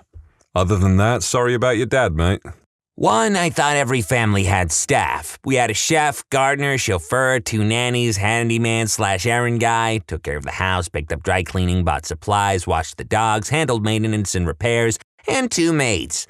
These were full-time and several lived with us. We had a host of part-time staff as well. When I went to college, I was shocked by how everyone took care of themselves so well when I barely knew how to tie my own shoes. 2, my private school had many Forbes 500 billionaire families, kids of world leaders, and general global establishment types. If we ever needed something anywhere, someone's parents or relatives or friend would have a connection. I just assumed that's how the world worked. 3, money was always just an afterthought. Nobody ever asked anyone how much something cost. If you just liked something, you got it. Again, interacting with regular people in college was a huge eye-opener. 4, respect. Everywhere I would go, either with my family or friends or their families, we were treated with what I understand now is a ridiculous amount of respect. It's hard to explain this one, but I think others in the same situation understand. I feel like respect is a topic that we don't speak about enough nowadays, in that it isn't inherently given to you, but rather you are supposed to earn it. And I'm actually glad that this person, regardless of their social status or anything like that, is aware of this. And everyone should remember that. You don't owe anyone that you don't know personally respect. You only owe them an ounce of common human decency. Respect is earned through personal interaction. So, growing up, I knew my family and extended family was better off than others once high school came around, but it didn't really sink in until college. My parents immigrated from Iran to the US. I was a little kid and didn't have anything. My parents had engineering degrees, civil and computer, but my father wasn't allowed to work in our home country because he studied in the West. When we came here, they didn't speak English, so they couldn't work in their profession either. My mom stayed home, and my brother and me and my father worked several jobs. He saved up, along with a bit of money that was finally unfrozen, and started a small business. It grew very rapidly, but my parents didn't really change their own lifestyle. Since I was too young to really know what money is spent on when we were poor, it didn't really occur to me that we became rich. I just assumed this is what everyone in America did. The American dream, and that everyone else was like this, starts poor and then can afford all sorts of stuff. It didn't help that my middle school and high school were very split between rich and poor, so I figured the latter group was just in the process. I always heard college was expensive and some people could afford it, or that their parents had to save up or the kid had to get a job. I thought it was $1 million per year. I figured that seemed like something people couldn't afford. I based that on thinking that the lower class made $1 million a year, so spending a year's wage on 1 year of college would be unreasonable. Then I found out the average salary was less than my brother would spend partying in a weekend in college. Also, allowances growing up. I never had one, and everyone else did, so I figured they were all rich. Then one day I found out this girl I was seeing at the end of high school had an allowance of $50 a month, and it blew my mind. To my parents' credit, we immigrated to the States with nothing, and they built a business that was successful. Also raised us very frugal. My dad still drives a 2006 Jeep Liberty and my mom a 2009 Ford Expedition. My brother and a few cousins love spending, though. Edit. Turns out the Liberty is a 2001 and the Expedition is 2003. They taught us to be very disciplined and financially savvy. I worked my ass off to go down the route of being a physician and on the side started a business. They made sure they didn't help me financially so I could learn how it was to grow a business. Fast forward several years and it became successful enough that I focus on the business instead of being in medicine. I'm not far wealthier than they are and plan on giving the same type of discipline to my children. One of my best friends whom I met in college is very similar. His parents own a multi-million-dollar company and throughout school he had to have a job and pay for everything himself. Did anyone else think I sounded really cool when I said the American dream? I'm not from a wealthy family, but my step-grandparents are really quite well off, living up in their mansion in the hills. 2 of my stepbrothers were fostered to them by their mother, while the unlucky third lived in squalor with her. I didn't even realize the double standard that was out there until one Christmas when the 2 fostered brothers got an Xbox 360 and 10 games each. The console had only just been released, whilst the other brother got a single game for his PlayStation 2 and a $20 note, and I got given the same thing. thing, despite not even being blood, and my father being hated by them. At some stage, my third stepbrother's existence reached critical mass and became an alcoholic. At age 8, a couple years ago, his mother and my father were outed as being addicts to certain illegal substances, which resulted in them having their children taken away by Child Protective Services at the behest of my grandparents, one of whom is very high up in child services. My 2 half-sisters were taken by my wonderful and somewhat well-off grandparents, one of whom works for child services and who are genuinely loving, intelligent people who gave a breath of fresh air and a better outlook on life to 2 girls who knew nothing of the sort, taking great care of them while my stepbrother got sent to live with his dad, the one who supplied him with his alcohol and an abuser of illegal substances himself. I have no idea where he is now, but I don't have high hopes for his future. Meanwhile, his brothers are at university making a future for themselves with everything all paid for them. Sorry for the rant which got sidetracked by the sad story of a very unlucky boy, but it is quite a good demonstration of the difference wealth can have on the outcome of your life, and how unlucky some people can be. Sure, the wealthy have their periods of bad luck, of course, but when you're already in a terrible situation, it tends to be compounded, and some people are too young to be able to deal with these kinds of things, or even have a semblance of influence on their own life, and it often leads them down dark roads that will likely perpetuate the cycle of poverty, or often simply just ending a promising young life. TLDR, have 3 stepbrothers. 2 were raised by wealthy grandparents and are well off and educated. 1 has lived a life of poverty and suffering, and as such, has a very bleak future in store, though he is only young. That was honestly just kind of depressing, to be honest. My parents are filthy rich, but they try to keep us humble-ish, so our main house is actually our smallest. I thought it was small because every room feels essential. There's a kitchen, bedrooms, bathrooms, a casual dining room, a formal dining room, a family room, a lounge room, which is really just the formal family room, a study for each of my parents, a conservatory, 2 playrooms for the kids, again, one more formal than the other, a gym, a cellar, and an indoor pool. It was small in my head because I could name every room. Some of our other houses are big enough that they have a lot of random useless spaces that you don't know how to name. It has some couches in it. It's a sitting room. You get stuff like the lobby and the mezzanine. So I sort of thought that everything in our small house was essential. At age 10-ish, I was absolutely flummoxed to find that people put swimming pools outside. You may as well have told me that your bathroom was outside, like an old-style outhouse. Every one of our houses has a pool on the inside. I later found out that my parents did that on purpose because we're all pale as get out, and an outdoor pool would get us all very crispy and sunburned. Imagine my surprise when I found at about age 14 that some people didn't have pools at all. And then when I went to university that some people can't even swim. There was a lot of little stuff too. Everyone can eat with chopsticks, read music, know basic Latin, has a signet ring, or at least freaking know what one is, know which cutlery to use. I remember wondering if my friends were messing with me at a semi-formal university event in first year. It was a round table and no one knew which bread roll was theirs. Has an assortment of outfits of all possible dress codes ready to go at a moment's notice. Can I come to the gala tonight? Absolutely, no problem.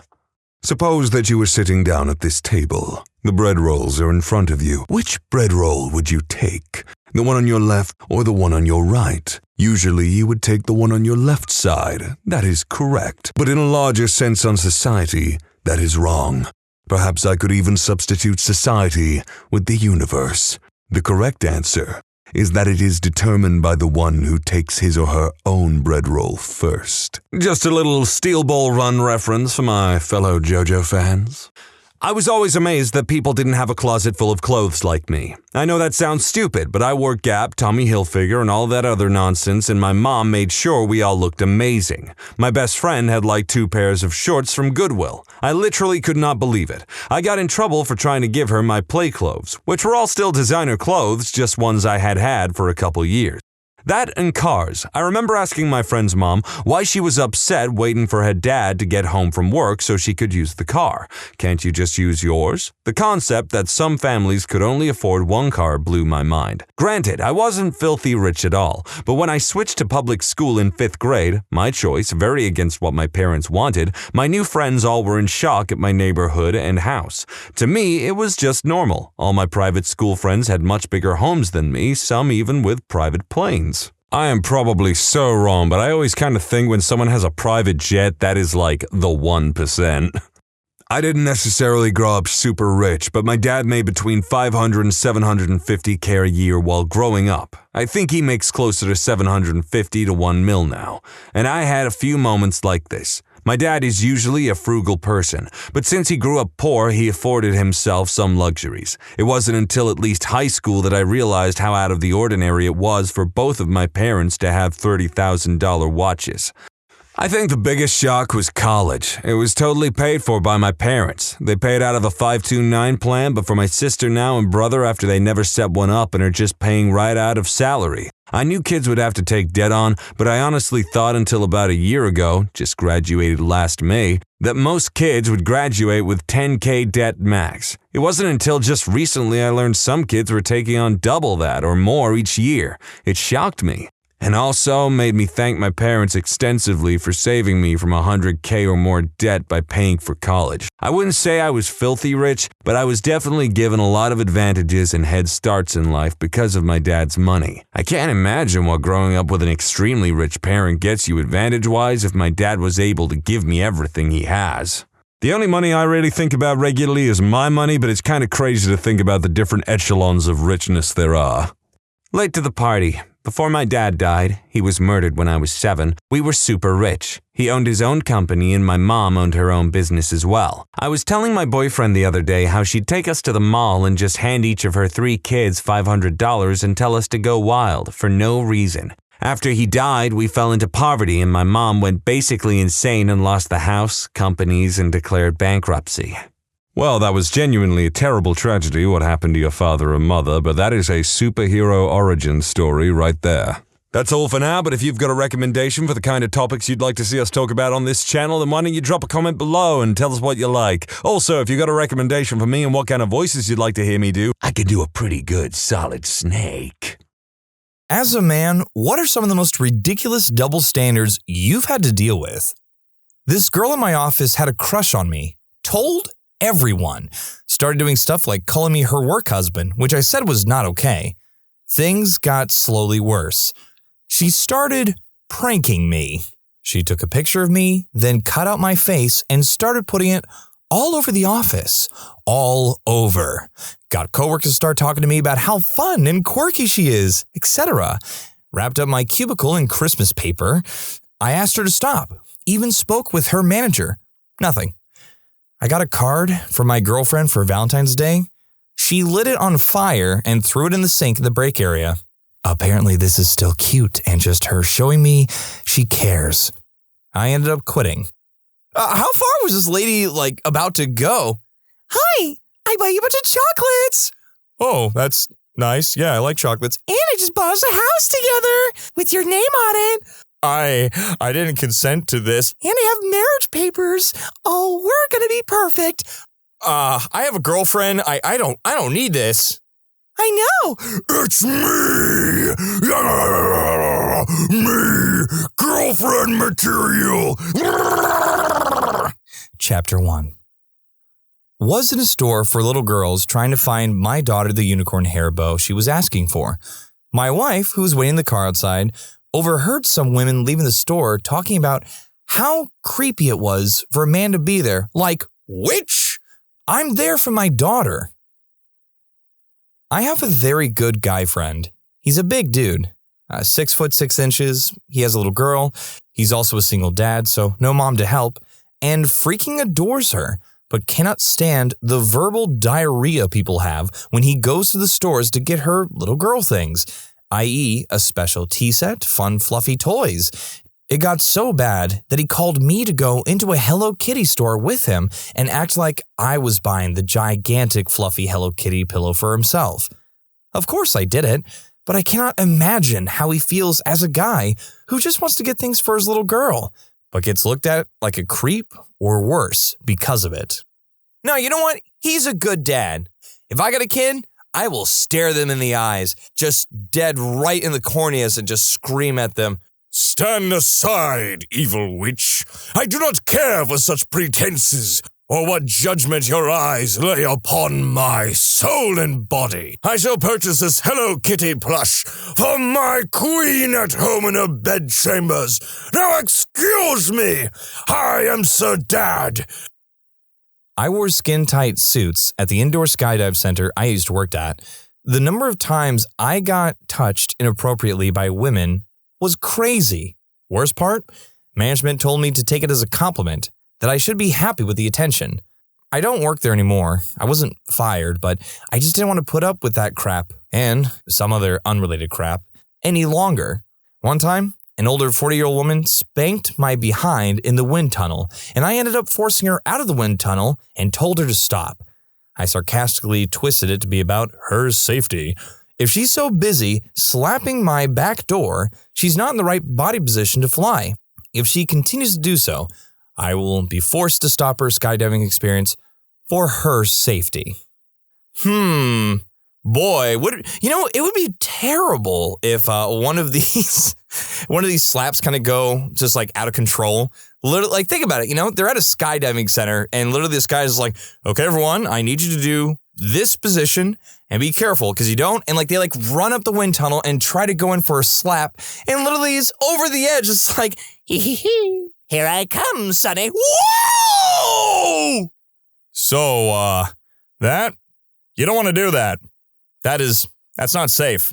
Class is dismissed. And I quit. I was a male who worked in childcare for 5 years. I understood the reasoning behind it, but I had to be absolutely dead careful to be impeccable in my dealings with kids and parents. Just because anything slightly off about my vibe could spell the end of my career. I had on more than one occasion have a new parent who hadn't dealt with me before refuse to leave their kid at the school with me. I was the only staff on the premises, opting to wait in the car until a female staff member arrived. This wasn't the case with parents who were familiar with me, but new parents often just didn't trust me at all. When I resigned from the school, the other staff said how irreplaceable I was, how much the kids and staff trusted and appreciated me. I really think I did a good job. But even so, just being a male meant that I was trusted less from the get-go. I didn't hold it against anyone, but it was a double standard I ran into often. If you're a stay-at-home father, or worse, just a stay-at-home spouse as a male, there's a sizable portion of people who are going to think less of you as a man, assume you're a freeloader. While the opposite is true to an extent as well, stay-at-home mothers or housewives are far more socially accepted. People will sing the praises of stay-at-home moms, call it the hardest job in the world, ask if her husband is helping out enough at home. A man will be asked if he's on babysitting duty, will be mocked for playing Mr. Mom, will be ridiculed for staying home while his wife works out, having his wife wear the pants, criticized for not providing for his family, etc. I was out of work for a period due to my gym temporarily closing as a result of COVID restrictions, meaning my girlfriend was supporting us. I had worked for the entirety of our 15-year relationship until that point, but that didn't stop people from acting as if I was a deadbeat. As a single dad with custody of my son, the amount of times I've been asked, "Why do you have him?" on a first date, or when I start talking to a woman on a dating app, is ridiculous. I can only imagine what would happen if a single mother was asked that same question. Why is it completely acceptable for a woman to leave a man and take his kids away, no questions asked, but when a man has custody, I'm treated like I must have stolen my own child? My mom got custody of both my sister and I. My sister was smart enough to go with my dad after a while. I was still too young to realize the situation I was in. My mom inherited a bunch of money from her uncle, and we were loaded, so as a kid who got most of what I wanted, I didn't think anything of the situation. Long story short, my mom spent all her monies on illegal substances, and my dad was working like 3 jobs to pay almost $1,000 a month in child support, while my sister and I were in mom's custody. She had me on a bunch of prescriptions because she didn't know how to parent. I don't remember much of my childhood, to be honest. I ended up asking my dad to live with him, and he came and picked me up essentially across the country the next day. I went from living in a $500,000 house in Florida with my mom to a double-wide trailer in New York with my dad, He was actually a parent to me. She still spent all her money and mine and my sister's college funds that our rich uncle had set up for us. Basically, I just wanted you to know that dads can be the real heroes. I will never question why a man has custody of his kids. My dad will always be number one. When a girl is into you at the bar and you say no, holy schmoly, do they go hard out. And when you really drop the absolutely not, I've gotten hit, kicked, my drink hit out of my hand, called every name in the book. No means no, but I guess only for chicks? I had to stop hanging around for my kids' swimming lessons. They had a big window in the lounge area where you could watch your kids. I'd be grinning like an idiot, waving frantically as my boys splashed around. Just about every week, though, some Karen would give me the stink eye, or worse, an interrogation. Same would happen at the parks or the grocery store, especially when he was a toddler. They'd get right in his face and ask where his mother was. Oh, nice dad. Must be babysitting today. Ugh. Never mind the time I tried to pick him up and I wasn't his mother. They didn't know who his mother was, but they knew it wasn't me. I'd been taking him and whatnot for ages. I have a very prominent beard, which makes me stick out like a sore thumb. But yeah, I don't look familiar to them. Forget all that crap. I was at my wife's company Christmas party, and the girlfriend of her coworker straight up grabbed me, wrapped her arm around me from the side, and squeezed my back door. Then she asked my wife if it was okay. She literally didn't even say hi to me. I felt like an object. I was too surprised to do or say anything for like a solid 60 seconds. My wife didn't really register what was going on, so didn't say much of anything. The boyfriend didn't see, I guess. Anyway, flip the genders and somebody would have said or done something. When men open up about their feelings, they're often viewed as weaker, less masculine, immature, and too emotional. When women open up about their feelings, they're often viewed as more empowered, more feminine, more mature, and more in touch with their emotions. When men fail, they're often viewed as pathetic and not working hard enough. When women fail, they're often viewed as hard workers staying strong in an unfair world. When men make more money than women, there's controversy about the wage gap. When women make more money than men, those men are viewed as inadequate and lacking ambition. In my experience, many women say they want to see a man being open and emotional, but what they really want is some kind of Hollywood masculine version instead of the honest kind that might involve some ugly tears and cross-gender empathy. Also, if a woman uses it against you even a little bit in the future, they shouldn't be surprised that you'll never really open up to them honestly again. It's an uphill battle for men to open up, and once you burn that bridge, there's not really a second chance. Half of my attractiveness has always been based on how much I make. I just experienced this. My mother married into wealth on her third marriage, private jets, yachts, the works. I am mostly humble about it and keep it on the down low. I mean, it's not my money. They don't support me, and we have a terrible relationship. Started hanging around a friend that loved to boast about money and the money that other people have. He would tell women I come from money and they should lock me down. The amount of interest they had in me after that would skyrocket. It would be a normal woman for 1 second, then turn shallow, fake, and super desperate. Not going to lie, the desire felt great, but I quickly learned it's not real. I stopped being friends with him and haven't looked back. My parents don't support me, so I don't live a lavish lifestyle. So if I happen to meet a girl through family or friends or at a wealthy person party, event I'm attending with my family, once they get a dose of how non-baller I live, they're usually out. The rule is if it's about money, that's all it will revolve around. I'm a physician. I get hit on by a lot of females, usually older women. If not directly telling me I'm attractive or easy on the eyes or something, they tell my female assistant or female residents or students who I am training, and it makes them feel very uncomfortable. Or they'll tell the nurses in pre-op or recovery unit or the anesthesiologist, etc. Imagine men saying crap like that to or about a female doctor. Pretty sure most know that's an absolutely inappropriate thing by now. I hope. I know females deal with that constantly in general, but it makes for an uncomfortable situation when you're establishing a relationship with patients. I've asked my female colleagues if they get directly hit on by patients, and thankfully for them, they've all said no. So, at least there's that. I'm a rather big guy. I lift every day, but honestly, I don't realize I'm intimidating. I'm kind of a blundering idiot.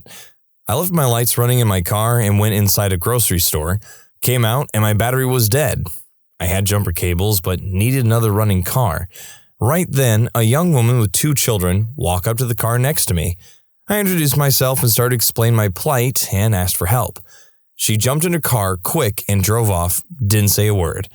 Then I realized I probably scared the crap out of her. Random big dude walked up to her while she was alone with her kids. I called a friend and he was 30 minutes away, but on his way to help me, I'm waiting next to the car, and 2 police cruisers roll up on me. Hands in the car, vehicle search, the whole 9 yards. The lady had called the cops. My buddy showed up mid-search and they harassed him too. They were convinced we were running some abduction ring or something. They finally let us jump my car and go. Even then, one of the cruisers followed me to my house. It was annoying. Lesson learned though, never ask help from a stranger. So, funny story here. I was out of the mall with my then girlfriend at the time, and we ended up inside a woman's lingerie underwear store. Not the famous one that you can imagine, but it definitely had the same feel or vibe to it. They had just opened their doors and had a promotion. If you try on a bra, you can take it for half price. Limit 1 per customer. Cue my idea. I try on my girlfriend's bra size as a joke and get her 2 bras. That she'd pick out, of course, for the price of 1. No brainer, am I right? I asked the store clerk where the dressing rooms are so I could try it on. I was adamant about following the rule, and she says only women are allowed to try on the merchandise. I even offered to walk out of the dressing room with it on to prove a point. Trust me, I would have made it fit. Sadly, she didn't go for it, and I walked out of there with a laughing girlfriend and a burning hatred for that store and their unfair rules. I had a female security guard search me up and down, touching my no-no square full on at a nightclub, at an entrance check-in. Didn't do that to my girlfriend who was with me, or a male security guard didn't try the same thing with my girlfriend. Why was I searched? If a male guard searched a woman's no-no square full on, yeah, good luck. And that was like 2 years ago, so metal detectors are a thing. I told my girlfriend at that time, and she just laughed. So, I have a story in the opposite direction. I had been at work all day, and I came home to my girlfriend, at the time, on Omegle, intoxicated, and zipping up her sweatshirt. Basically, I came home and caught her flashing her swanky billies at strangers on the internet after she had stolen and drank all of my beer I had in the fridge is on my computer. She wasn't working, and I was paying all the bills, so I said, "Freak this!" Unplugged the computer and told her, "You're done on the computer, you need to sober up." This resulted in her trying to smash the computer screen, roundhouse kicking the TV next to the computer and breaking it, and trying to pull a bookcase down on me. So I picked her up and carried her out of the house. The whole time, she smashed me in the head with a can of Campbell's tomato soup. I deposit her outside, and she promptly smashes the window on the door. So I go aside and force her away from the house so she doesn't cut herself on the glass. And she pulls out her phone and starts calling the cops. At this point, I pull out my phone and call the cops. And I'm talking to the female dispatcher about what happened, and I hear the girlfriend off in the background telling them she fears for her life and that I was standing next to her and threatening to pull the plug while I was on the phone with the other operator. The cops show up, female officer goes talk to her, male officer comes talk with me. Within a few minutes, I see the female officer force my girlfriend into the back of the car, and the male officer excuses himself from me and goes to talk to the female officer. I overhear a bit of the conversation, and it's basically the female officer stating that my girlfriend is obviously drunk, that she lied to the 911 dispatcher and confirmed with the one that I had called that I wasn't anywhere near the girlfriend while she was accusing me of threatening her, and the real zinger? The girlfriend told her that I drug her out of the house and that the whole time she was hitting me in the head with a can of soup. I just wouldn't expire despite her best efforts, and it wasn't fair. So I got referred to someone who could help me, a hotline, and my ex got locked up for the weekend as it happened on a Friday. Otherwise, it would have been a 12-hour release without a no contact clause on her release. Long story short, I bailed her out on Monday at the cost of $900, and things were up and down for the next 3 or 4 months, at which point we went to court for a hearing, and the judge announced, "She's such a small girl, and they've been living together all this time, so obviously she wasn't really any threat. I'm going to charge her with a disturbance of peace with a $40 fine, and she's free to go." Of course, I had a black eye that day because she had gotten intoxicated and tried to hurt herself that night before, and I basically pinned her down so she couldn't. So she decided to punch me in the face a good 8 or 9 times as a reward. Thankfully, I managed to get her evicted out of my place a month later, but only because I paid a bunch of money to the state to enforce it. My brother-in-law loves basketball and coached women's teams for years. He told me that women actually listen and follow the plays much more than men, so it's a real treat to coach women over men. He had to give it up because of all the bullcrap going on within the community and him being a male coaching girls. The only people that really suffer here are the girls that had an amazing coach, but the gossip bags just can't keep their hen-like beaks shut. My ex is a bartender. I am a drummer in a decently popular band in my town. So we get a lot of attention because of this, and both jobs require us to use that to our advantage. Tips for her and keeping people coming to our shows for me. I've never had a problem with her flirting for tips. In fact, I encouraged it. I also work in the restaurant industry, so I know how it works. But God forbid a girl came up to me to say, "Great show," I'd be expected to just walk away and not interact. That's why she's my ex. This isn't my story. This happened at school while I was skipping every class I had that day, went off smoking the herbs. My youthful stupidity. Anyway, there was an incident at a school where one of the girls had health issues and had a seizure and stopped breathing. At the school, there has to be at least one person who can provide first aid, and he was male. He had to give her CPR until the paramedics arrived. Thankfully, she lived, but the guy who gave first aid had a complaint by the girl's parents as they didn't think it was appropriate for an adult male to give CPR, and citing that kiss of life is inappropriate. He saved their daughter's life, and he was thanked by getting fired for it. No praise, no thanks, nothing. What was your high school's tragedy? We had this one teacher. She was the Quest teacher. It was a health class, basically. She talked about sexual education and the dangers of smoking, that sort of thing. We got to sit on couches in a big circle rather than desks in rows. She sadly contracted breast cancer, and it was pretty bad. She went bald from the chemo and had a port installed on her chest so they could just inject into that since they had already destroyed all the veins on her arms and whatnot. Despite all this hardship, she was one of the warmest, sweetest, most cheerful, and most loving people I have ever met. I'll always remember one particular thing that she said. She talked about going to a friend's funeral recently. The friend had died an agonizing and slow death from cancer. My teacher wore a brightly colored floral pattern dress while everyone else was wearing black. She did this because she was not mourning. She was celebrating the end of her friend's suffering. She had accepted death and made peace with it, and knew that it was just the natural course of life. She died a year later and the whole school was devastated, and I made sure to wear bright colors. I think that was actually rather beautiful. It's a natural thing as people to either deal with the death of those we love or our own expiration, but the fact of the matter is death is a natural part of life that we simply have to accept at some time or another. A girl named Joy, who was insanely happy and nice and popular, had an aneurysm and died. She was uncharacteristically mean that day and told everyone she had a headache. It happened in the hallway, and she just kind of slumped against the lockers. We found her when classes let out. One kid said, "Joy's here in the hall." A huge jock dude picked her up and took her to the nurse, and someone called 911. She had been dead for some time by then. Saddest thing I ever saw. She was the sweetest person. Ate lunch with the special kids a few times a month. She was a sophomore and insanely popular. She was really tiny, and at one time, at a dance, a weird rap mosh pit formed. Joy got to crowd surf. She really resembled a tiny, fairy-like girl. Our whole school mourned her for months. It's always a tragedy when a kind young person has their life inexplicably and suddenly taken away. I hope you rest in peace, Joy. I was only in 9th grade at the time. I think he was in 10th or 11th. But the dude was a stellar wrestler and all-around very nice guy. He would help the newer kids, like myself, in practice and give us tips on how to get better. Good-looking, friendly. You know, the typical star athlete that everyone loved.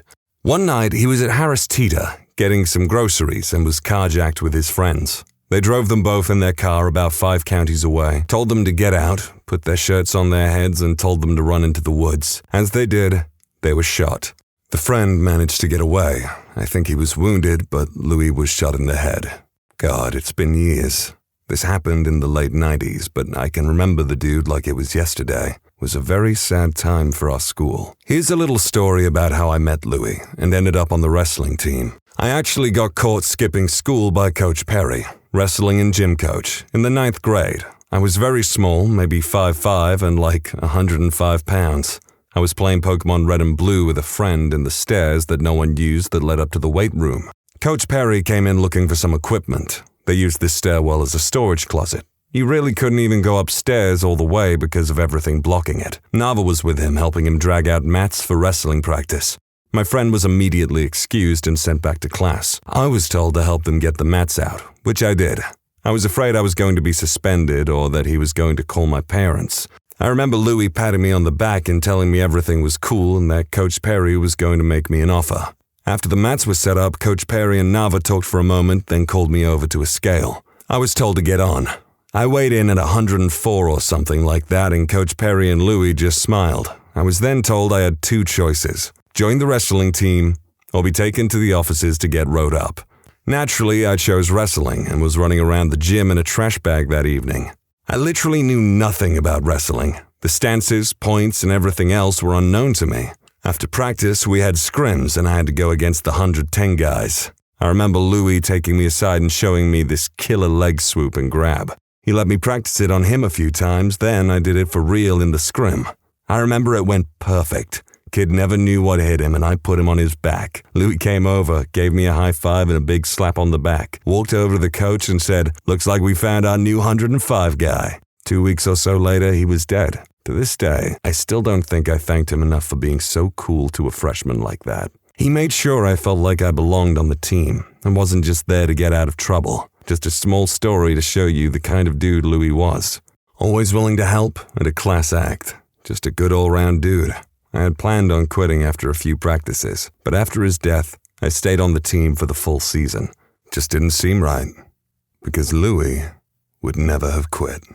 This was both tragic and beautiful. Louis Nava, you sound like an absolute angel. I hope you rest in peace while your killers suck eggplants in hell. You know what I mean by that. Coach Perry, it sounds like an authority figure that you need at a school. Someone who is not only willing to dole out punishment where necessary, but also offer opportunity to someone who then went on to do a full season of wrestling, which they wouldn't have done otherwise. It's beautiful how these people helped inspire you, but also unbelievably tragic, which is why I say, people, you should cherish everyone that you meet and know, because anything can happen in this crazy world.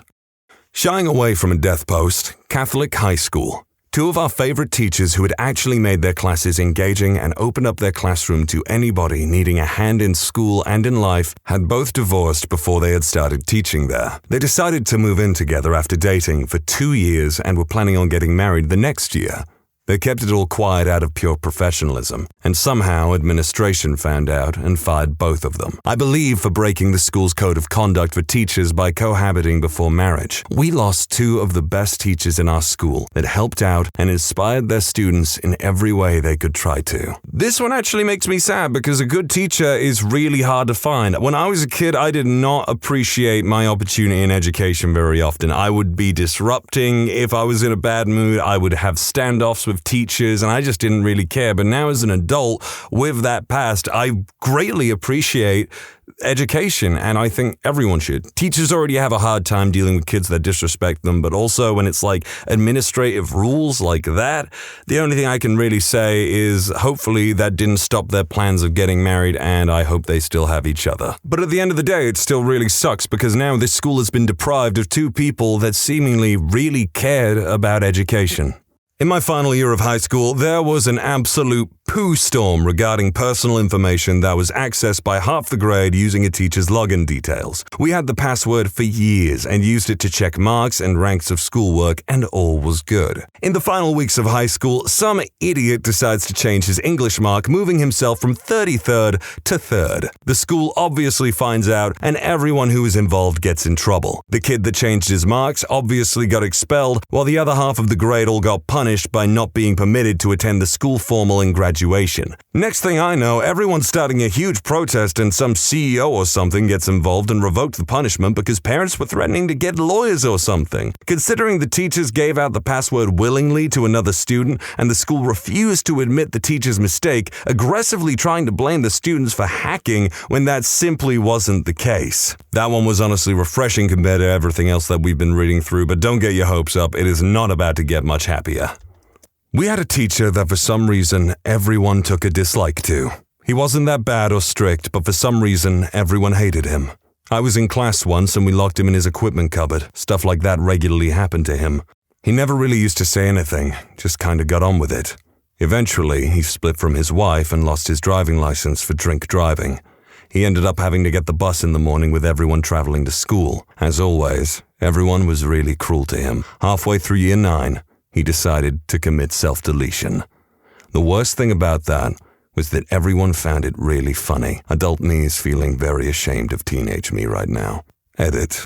Yes, I'm aware of how awful this story is. The man was clearly battling some severe depression at the time. This was roughly 18 years ago in the Midlands, UK. He taught woodwork. No, he wasn't physically pushed into his equipment cupboard. He used to go in there to get equipment and drink alcohol. One day when he was in there for a long period, someone just locked the door. I can't remember how long for, but it was during a 2-hour session and he was outside for most of it. I'm hoping that it was just a couple of minutes, but it could have been longer.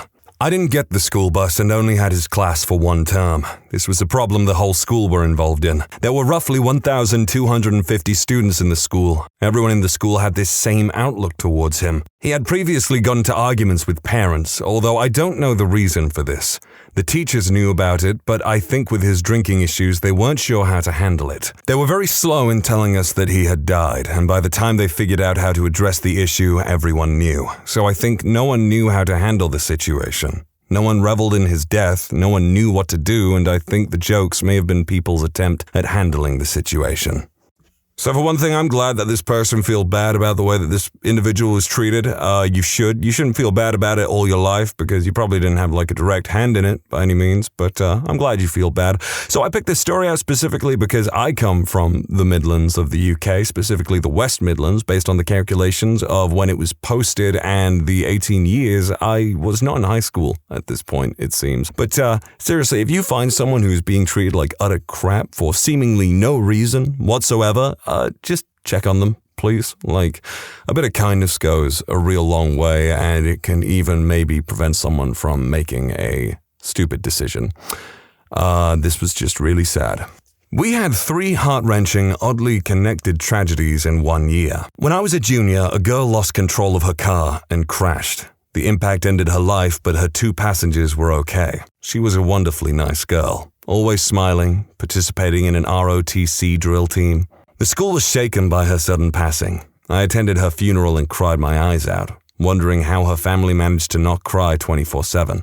My brother was a pallbearer. A month later, a senior boy crashed into another vehicle while on his way to an ROTC drill team practice early in the morning, way before school started. He was the captain of the team, a quiet leader, gifted, known for solving Rubik's Cubes in class. My brother. He was comatose. The pallbearer's carnation from the girl's funeral was still on his desk. Its water had been poured out, and the white flower was dying slowly. As if that wasn't enough, a sophomore boy was involved in a collision just a few days later when he was leaving the school.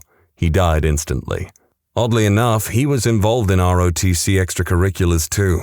The news hit me like a ton of bricks as I sat in the hospital's waiting room. My brother died in the hospital about a week later. I was allowed to stay home for the rest of the school year.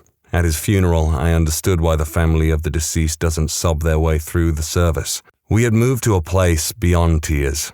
We finally took his old furniture out of his room today. I cried thinking about the pallbearer's carnation sitting on his desk. My high school's tragedy will follow me for the rest of my life.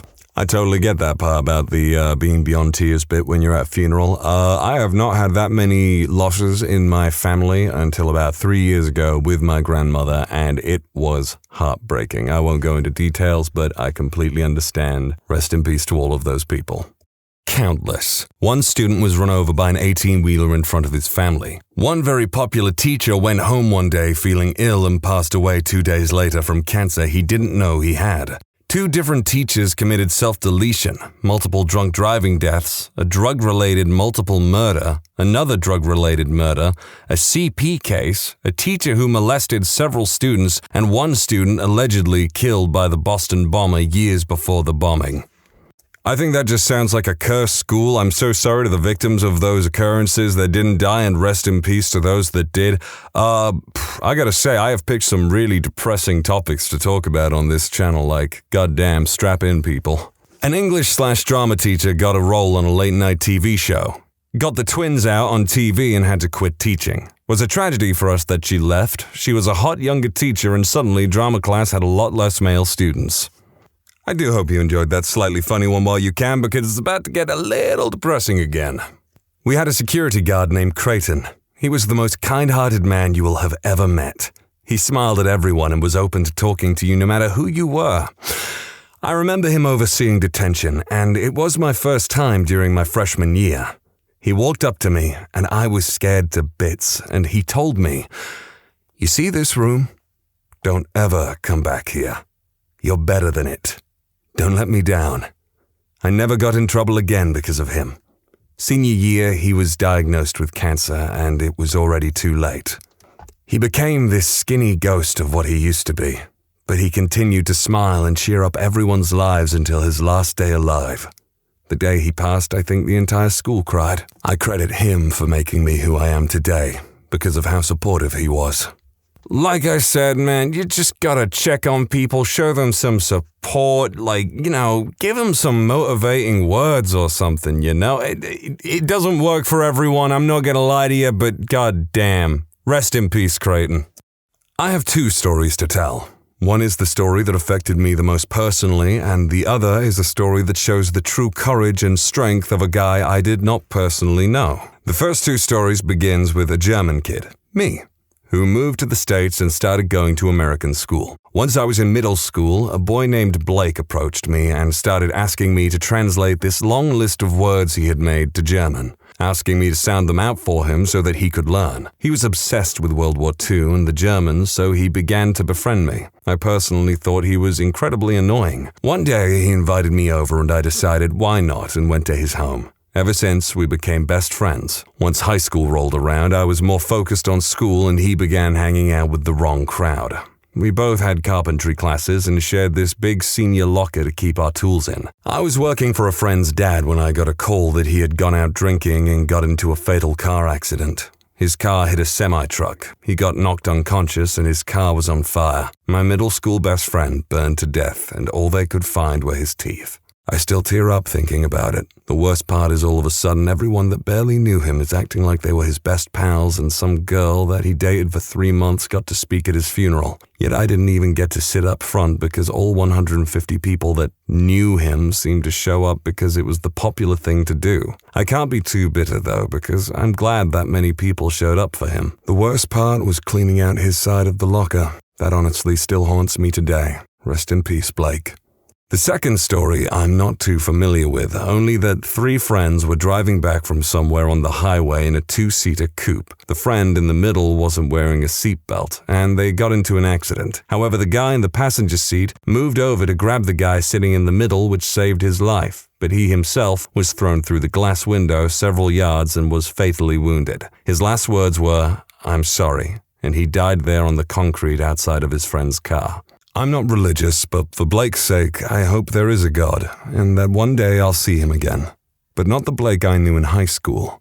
I want to see the Blake I knew in middle school. This one was sort of interesting because a similar thing actually happened in my high school where someone I did personally know died. I wasn't amazing friends with them or anything, but I chose to silently mourn them and stay at school the day while a lot of people across the year group went to attend the funeral because they wanted an early day off school, even though a lot of them didn't actually know him.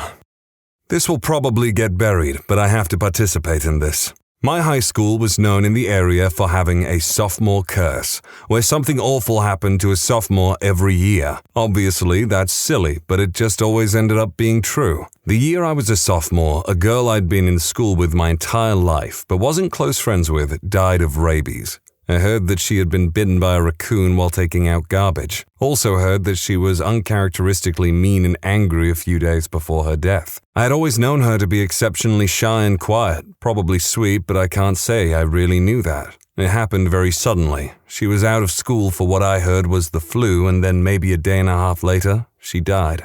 Her parents still release butterflies in our town every year on the anniversary. She was an only child. I wish I had sent them a card or something. The tragedy that was more personal to me, though, was a guy who had died in a car accident. He was driving in the rain and his car flipped over into a creek and he drowned. We were really close. He was 1 year older than me, but we'd been in a program that mixed 2 grades together since first grade.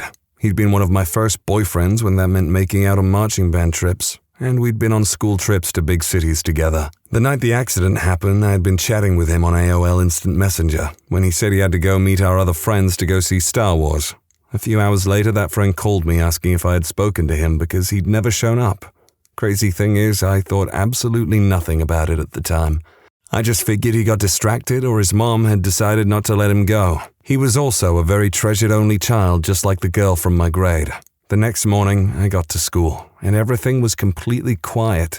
It was so eerie to see no one saying anything, everyone just staring and crying. I walked up to the door of my homeroom already sure that something horrible had happened, but I hadn't made the connection. Another close friend was standing outside the door staring off into space. I asked him what was going on with everyone, and he just said his name died last night, in this chilling monotone. Before I could even form a thought, my mouth was filled with vomit. Not sure why my body reacted that way, but I spent an hour on the bathroom floor sobbing and puking until my mom came to get me. I still can't even write about it without tearing up. Rest in peace to both of those people, but this has just made me think about how lucky I am that I did not have a very close, personal, or important friend, ripped from me at a young age or anything like that. My God. So in my state flowers are illegal to pull out of the ground, but not illegal to buy and plant. Even on private property, you can be fined huge amounts of money per flower removed. Some seniors wanted to pull a prank by planting state flowers on the brand new football stadium field in the shape of 2008. And on top of 2008, they decided to also plant flowers in the shape of a phallic symbol, roughly 35 yards in length. None of them thought to check to see how much each flower would cost to remove. $5,000. The school, which was privately owned, couldn't possibly pay to remove the over 200 flowers the seniors planted, so every football game that season was played on top of a phallic symbol made of flowers. Eventually, someone was willing to break the law in order to remove them, and when we came in on a Monday, they were gone. They even filled the gaps with sod.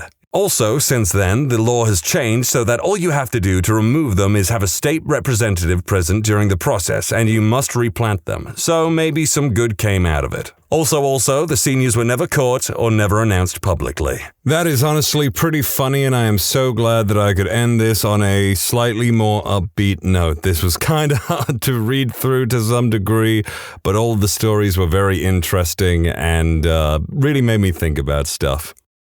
Redditors who've met the parents/family of the person you intend to marry and then decided against marrying them after meeting them. What happened? I was staying at the girlfriend's parents' house. First morning, father was out feeding animals. Girlfriend and her mother were getting breakfast ready. I saw my girlfriend put what I thought was an artificial sweetener in her father's coffee. I asked if I could try one. She explained to me it was not a sweetener but a chill pill. They kept her father dosed. I decided right there and then I was not going to be part of this family. So many years ago, I was engaged to a big heaping bowl of crazy. I was also in the military, in a rather selective unit. We had just gotten back from a deployment, and I'll freely admit that I wasn't a ray of sunshine to be around. When we first got back, our training tempo was pretty mild, so we could adjust being back to life in the States. One thing was really weird, though. I'd see her every weekend, and for the weekend and a few days after, I wouldn't be feeling great. I wasn't sick or anything. My mind would just be foggy. Then she decided to move up to where I could see her throughout the week. The fogginess went away for a while, but I'd still be getting these weird things going on with my body. I stopped doing the deed almost completely. I always felt like I was dragging my body. It was really weird because I was young and in phenomenal shape. One week, we had a 3-day-long field exercise towards the end of the week. She was freaking angry, like more angry than I've ever seen her. She really didn't want me to be gone for that long. Well, tough luck. This is my job. My unit didn't screw around when it came to training. We're talking parachuting in, you sleep in a hole in the ground, lots and lots of patrolling and land navigation, followed by some live fire training in a shooting house. I didn't see her the day prior because I wanted to make sure my gear was set up and get a good night's sleep. I was feeling off, but not too bad the first day. Day 2, I'm a ball of freaking nerves. I didn't know what was wrong, but something wasn't freaking right with my body. On the last day, we were supposed to attack a building with live ammo. We would be clearing rooms and taking down the targets. I was shaking. I couldn't control my hands. I was jittery as heck. I had to pull my team leader aside and show him that I couldn't be trusted to hold a weapon. They drove me from the field to the hospital. I was admitted they started looking for a neurological disorder. After a few days, my symptoms went away and they couldn't find anything, so they let me get back to work. I started seeing my fiancée again and the fog came back. I called my team leader and my first sergeant and I made an appointment to go back to the hospital the next Monday. One morning, the Sunday before I was supposed to go back to the hospital, my fiancée was making me coffee, but got interrupted by her cat doing something. On the counter was a bottle of her dad's sertraline and a small pile of powder. She had been dosing me with antidepressants.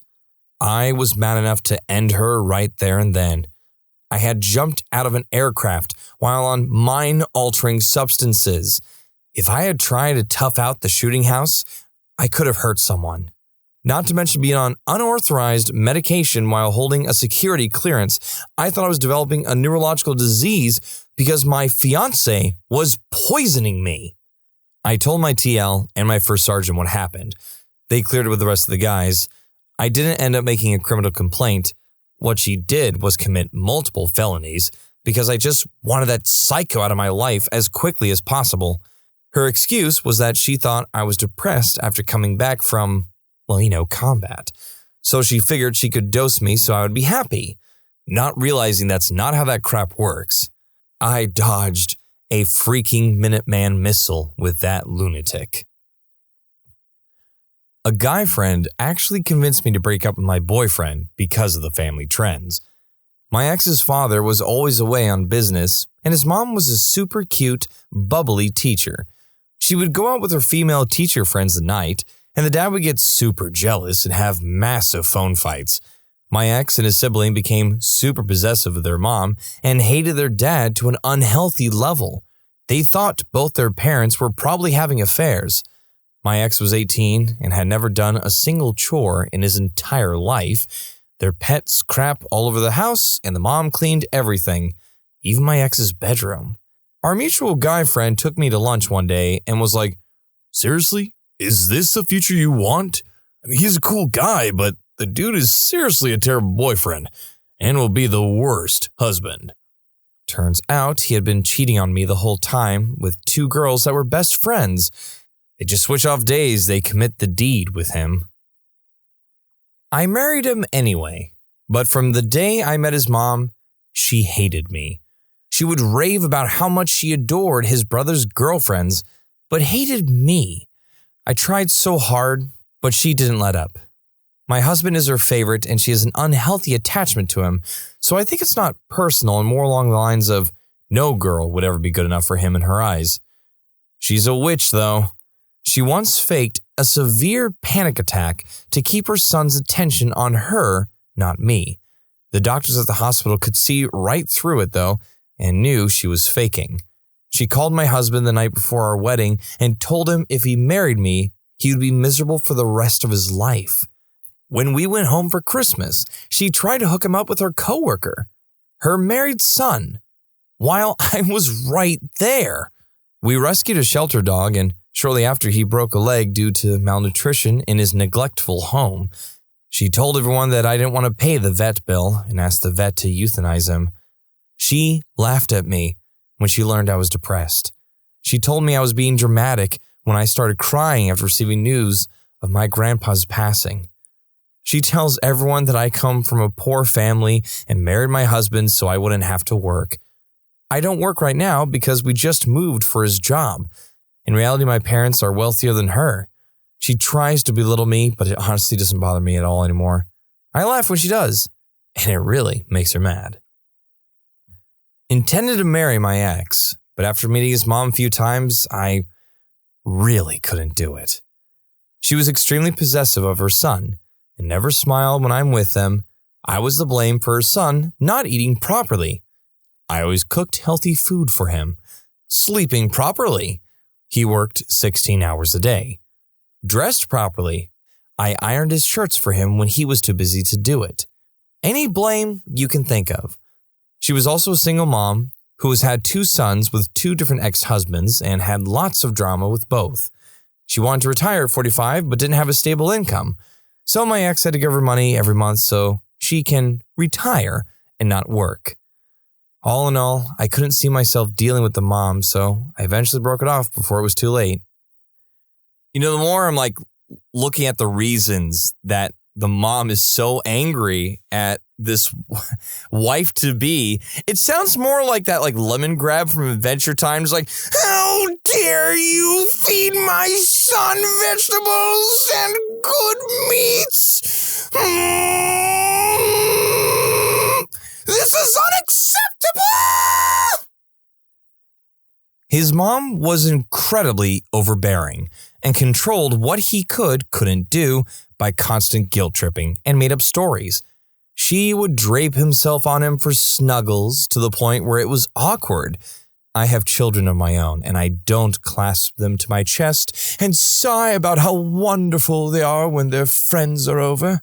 And she would make sly digs at me all the time. What I was wearing, how I looked, why we were going out, how much money was being spent on me. We always split everything 50-50 at my insistence, by the way, and just generally made me feel like crap. He just took it. When I brought it up, he was just super passive and was like, she's my mom, she's just overprotective. He had a sister, actually, who had left home, but was clearly the favorite. Whenever she came home, he was forgotten and shrugged off to the point where it was actually mean. Again, I brought it up to him and he was all, she's just excited to see her daughter. His dad was a very passive, albeit kind man himself, who just seemed to roll over with whatever his wife wanted, and I guess my boyfriend learned that from him. She was heading for classic MIL from hell territory. There was no talking my boyfriend round. He batted my concerns and feelings on the matter away like they were nothing. I realized that would be our marriage, and I knew I couldn't live that way. It obviously wasn't the only reason I split from him, but it was a key issue. I have no regrets when we split. He very quickly started dating and then married a local girl. They were divorced within 2 years, and from what I could gather from mutual friends, his mother was pivotal in the failure.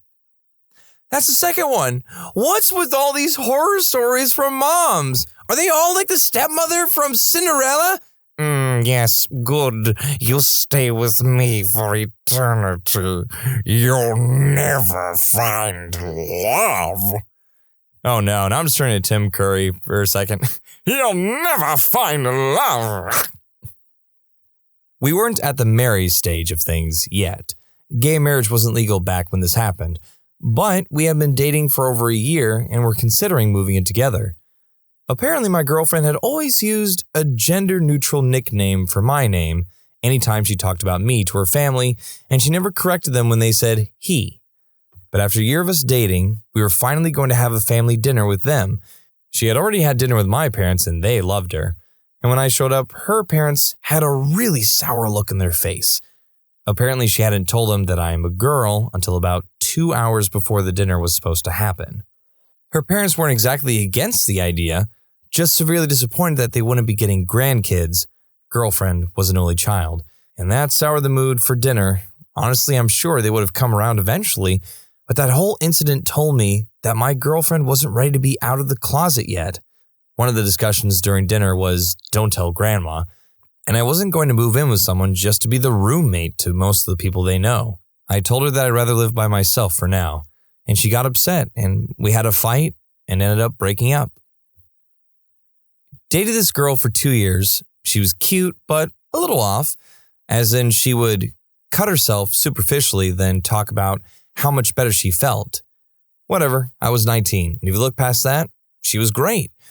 She was very close to her grandfather. I had met him a few times before. Sweet guy. One day she gets the news that he's dying, so we drive to see him off. Meeting the rest of the family? This is where it gets fun.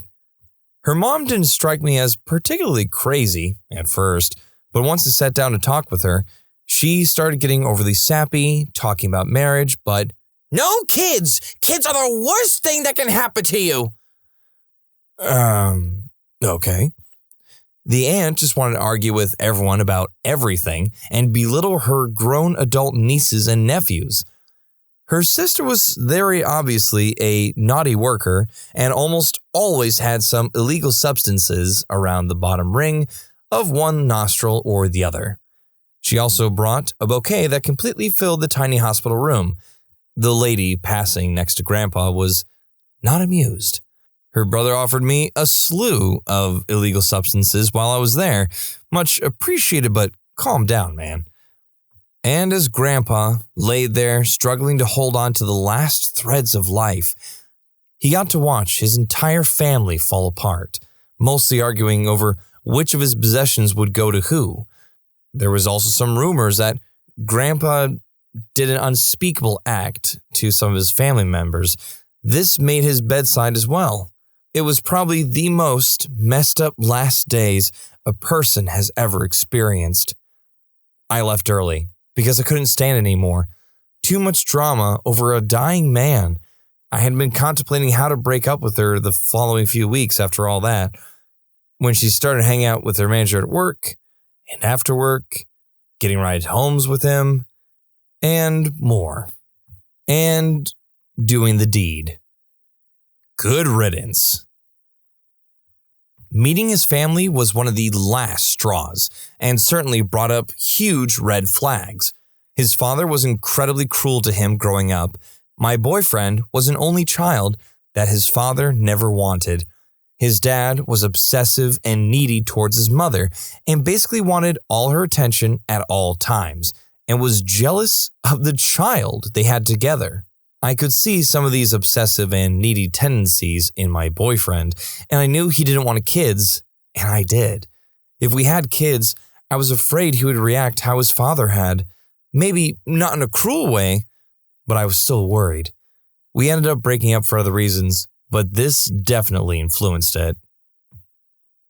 My ex's mom was a round, red-haired, red-faced she-beast who never spoke below a yell. She also had a very unhealthy and incestuous attachment to the son I was dating. I was young and dumb and stayed longer than I should have. She was a huge witch to me and encouraged him to be cruel. But I began to question the relationship when she made him take her bra off for her in front of me. It was a weird display of dominance. Ugh, massive bullet dodge there. So I understand this display of dominance. Yes, it is extremely weird. But I have to admit, like, the one little detail that is making me giggle is that she never spoke below a yell. What is that like? So are they all like sitting at the table and it's like, oh, hey, Mom, do you mind passing the salt? Yes, of course, my beautiful boy. Have some salt. Hey, can you take this off for me? I make her sound like Jerry Seinfeld. I'm a mother now. It's not exactly the reason, but it set us down that path. My longtime girlfriend was a little borderline crazy, little hints of it here and there, but she managed to hide it. I finally went home with her after we got engaged, and her mom would sit in the back at the kitchen table with a little black and white TV playing solitaire, had no friends, complained constantly, isolated herself, and had little flashes of paranoia where the slightest thing was perceived as a major insult that would send her down a day-long sulk session. She also looked kind of like my girlfriend, but did not age well and was pretty heavy. I saw the future. It clicked with me that this was what I was getting into, that my girlfriend harbored all these same traits, both physical and mental, and was working super hard to hide it all. I decided that weekend I need to break it off. Plot twist, as I worked up the courage over the next few weeks, she canceled the wedding because she is a lesbian. Plot twist, I'm gay, she's not. Didn't necessarily intend to marry her, but it was on the table and was where we both wanted to go, I later found out. This girl was completely amazing and my best friend in the world. Unbelievably kind and inquisitive, we fell in love just a couple of months into our friendship and dove headfirst into a relationship once we found out about the other's feelings. It moved very quickly, and I loved every second of it until I met her parents. Her parents were extremely wealthy and extremely weird. Her dad was a high-strung workaholic who seemed to do anything he could to stay away from his family, be it traveling for work or training for marathons. But her mom, oh boy, obsessed with everything vegan and holistic, had a blatant hatred and distrust for anything artificial, especially medication, extremely untrusting, and would flip from hot to cold on a dime. When she found out that the girl I was seeing, the baby of the family, and I were intimate, she began essentially bullying and shaming her for it. She pressured her heavily to give extremely personal and violating details about her personal life, and then would flip her crap when my girlfriend would cave and tell her. She found every possible excuse to shelter her and keep her as her little baby. Mind you, this was in college when I was 22 and she was 21. Eventually, her parents started doing things like dropping in on campus. This was when I was at Penn and her parents were a 15-minute drive away. Calling her to make sure she wasn't sleeping over at my place and guilt-tripping her to stay at home as much as possible to make sure that her 21-year-old daughter wasn't drinking or doing the deed with her boyfriend of about 9 months at the time. I thought it was a me issue and became very depressed, wondering what was wrong with me. But it turned out that it was just the way her mom was with my girlfriend and always had been. Her 3 older sisters were all free to do pretty much whatever, just not her. I couldn't take it anymore. We split. Didn't see another choice. We literally couldn't be together unless she wanted to cut her mom off, which I didn't want her to have to do, and which she didn't want to do either, as it would mean being isolated from her family pretty much, which I would feel completely terrible about. We talked for a while after and still had strong feelings, but her mom insisted that we stop talking and just let the feelings go. We kept in touch in secret for a while, and her mom continued to keep a death grip on her, telling her if she sealed the deal with a man before marriage again, she would literally be disowned. She had no problem with her other daughters sealing the deal out of wedlock either. I couldn't help but wonder, what the freak is wrong with this woman? Eventually, my ex told me. The reason why her mom was so anti-doctor and such was because she was diagnosed severely bipolar in the 80s and refused to believe it, and decided that all doctors are liars and that medication is the devil, and refused to get any of the treatment she desperately needed. Also clearly has some severe attachment issues. Glad I dodged the bullet of engaging with anything too long-term with this girl. Thoroughly believe her mom would have literally done away with me if I ever proposed. People, what is your craziest, most interesting, I need a favor, no questions asked story? Can I stand here and speak to you like we know each other? A girl was leaving a wedding reception alone from a cruise boat I worked on. I was on shore as passengers were leaving, and she came up and asked me this. I told her absolutely and jumped right into the role. She gave me a big hug and said how good it was to see me. Around then, I kept a smile on my face, but asked if something was wrong. As it turned out, there was another guest at the reception making her uncomfortable. She said he hadn't done anything specific, it was just a bad feeling. But she didn't want to go pointing him out or accusing him of anything. She just wanted to see him go to his car and leave before she went out to the lot. Once that happened, we chatted another few minutes before she was on her way. I cannot deny that it is good to go with your gut feeling in situations like this. If you've watched Patch Adams, you know. Like this person said, they didn't accuse this person of anything directly or even feel like they did anything specific, but your life is in your hands at the end of the day based on the decisions that you make. If you wanted to go about it that way, go ahead. Not me, but a family member. He was USAF with a number of people under his command and stationed in Nevada IIRC. In the middle of the night, one of his guys shows up on his porch, banging on his door as if his life depended on it. "Sir, I done messed up. I need your help to fix it. Can you come with me?" With nothing more than saying, "Son, whatever it is you need, we'll get you through it." He dons his dungarees and gets in the guy's car and they drive off into the dead of the night. He notices they're headed out of town into the desert in the pitch black of night. He tries to get the driver to talk and the guy just sort of breaks down. "I had an argument with my woman, so I drove her out into the desert and left her there. I done messed up. They'll boot me out for sure after this." The boss is doing his best to keep the guy calm, reassuring him he's going to come out of this okay. Outwardly, he's serene, but he's getting more and more anxious by the minute. They drove further and further into the desert, finally pulling off-road. They get out and the guy goes into his trunk, hands over a flashlight and points his boss towards where he left the girl. Boss starts calling out, hoping the girl was nearby, and turns to ask the airman for his girl's name. While turning, the beam of his flashlight hits the guy, and all the tumblers scarily clicked into place. The airman was carrying a shovel. In the heat of an argument, the airman strangled his gal to death and drove her out into the desert in a state of panic over what he'd done. So he went to the one guy he knew could help him set things to right, his boss. His boss that somehow now found himself helping to dig a shallow grave and trying to seem supportive. After all, here he was in the desert with a killer. Nobody knew where he was and certain death awaited at the hands of this guy or those of Mother Nature if he couldn't keep a cool head. The officer was smart about it. He convinced the airman to bury her shallow so the scavengers could come and clean up. And so the job only took a few minutes. They go back to the car and he casually manages to leave the shovel stabbed upright into the roadside to mark the location. On the drive back into the city, the airman is almost euphoric, relieved. The boss keeps reassuring him all the way back into town, just waiting to get out of the danger zone that is the desert. As they pull into the city, the boss has his airman pull into an all-night drive-in diner and then pays for burgers, fries, and shakes. When the meal's almost done, he tells the kid, "You know what you've got to do, son. You know I can't do it for you."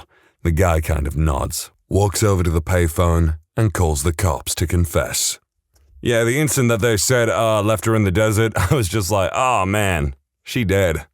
I was 17 and my father and mother traveled to the countryside for their 21st wedding anniversary. A few hours after they left, I got a call from my father saying he needed me to do something for him. The serious tone he used made me say, "Sure, absolutely," without knowing what he was about to ask. He told me to go out to the front where there would be a wrapped present on the foot of the driveway. He told me not to open it, look around to see if anybody was watching, then put it in my car and drive it to a commercial waste dumpster up the road and throw it out. I then had thoughts like, is my father a drug dealer? And has he gotten himself in trouble with some gang? I asked what the hell was going on and he just reiterated that he needed me to do this for him without any questions or opening the gift. I did exactly as he asked. I picked up the gift, made sure nobody was watching, and threw it out into the appropriate dumpster. I never found out exactly what was in that box and never opened it. However, shortly after, my mother became suspicious of him having an affair. After, my father denied it, but his story unraveled over time. He was found by my mother in bed with another woman. My mom, shortly after, attempted self-deletion. They then both involved myself and my brother in painful attempts of pitting us against one parent or another. I later found out the box almost certainly just contained pictures of my father banging his mistress, whom he is now married to. I don't speak to my parents much anymore and moved interstate.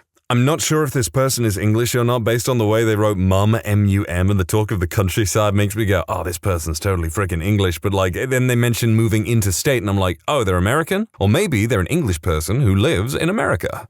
Pretty minor considering some of the other stories here, but I have one. During the Dark Knight Rises premiere, me and my friend were close to the front of the line. Our theater was the only showing for the next 2 hours, as the other room had broken down. The people in that line were told that if there was any room left in ours, they'd be allowed in. Slim chance to none, so we start going in, and this guy at the front of the other line looks desperate. We lock eyes, and he gives me a questioning nod. I nod back, knowing what he wants. He walks straight up to me with a big smile on his face and says, "Hey man, how have you been?" I respond immediately with, "Max, good to see ya. Glad you could make it. I'm good, you?" I have no idea if that's his name, but he looks like a Max and he rolls with it. And from there we launch into small talk and shoulder claps as he walks in with me and my friends under the suspicious eye of the usher. As soon as we're in, he veers off and tells me he owes me one. My friends patiently wait until he's out of earshot and ask me who the heck was that. I shrugged and said, no idea. When the movie ends and we walk out, we see each other, and this time he's with a girl. He hurries over to me and says he got a date with the girl and that this is the best night ever. If I ever need anything, he's my man. Never saw him again. Max was a cool guy. I hope his date went well. Max does indeed sound like a cool guy. He deserves to be happy. And it was very nice of that guy to, give that guy a hand, I guess. It's kind of funny the things that can happen from, a telling look or something, or just, a mutual understanding in a single glance. While we were hanging out, my best friend got a call from his girlfriend. Now, she hardly let him out of her sight on any given day, so having some free time to sit around, chat, and play up some games had become a vanishingly rare commodity. But now, on this particular day, she really needed him.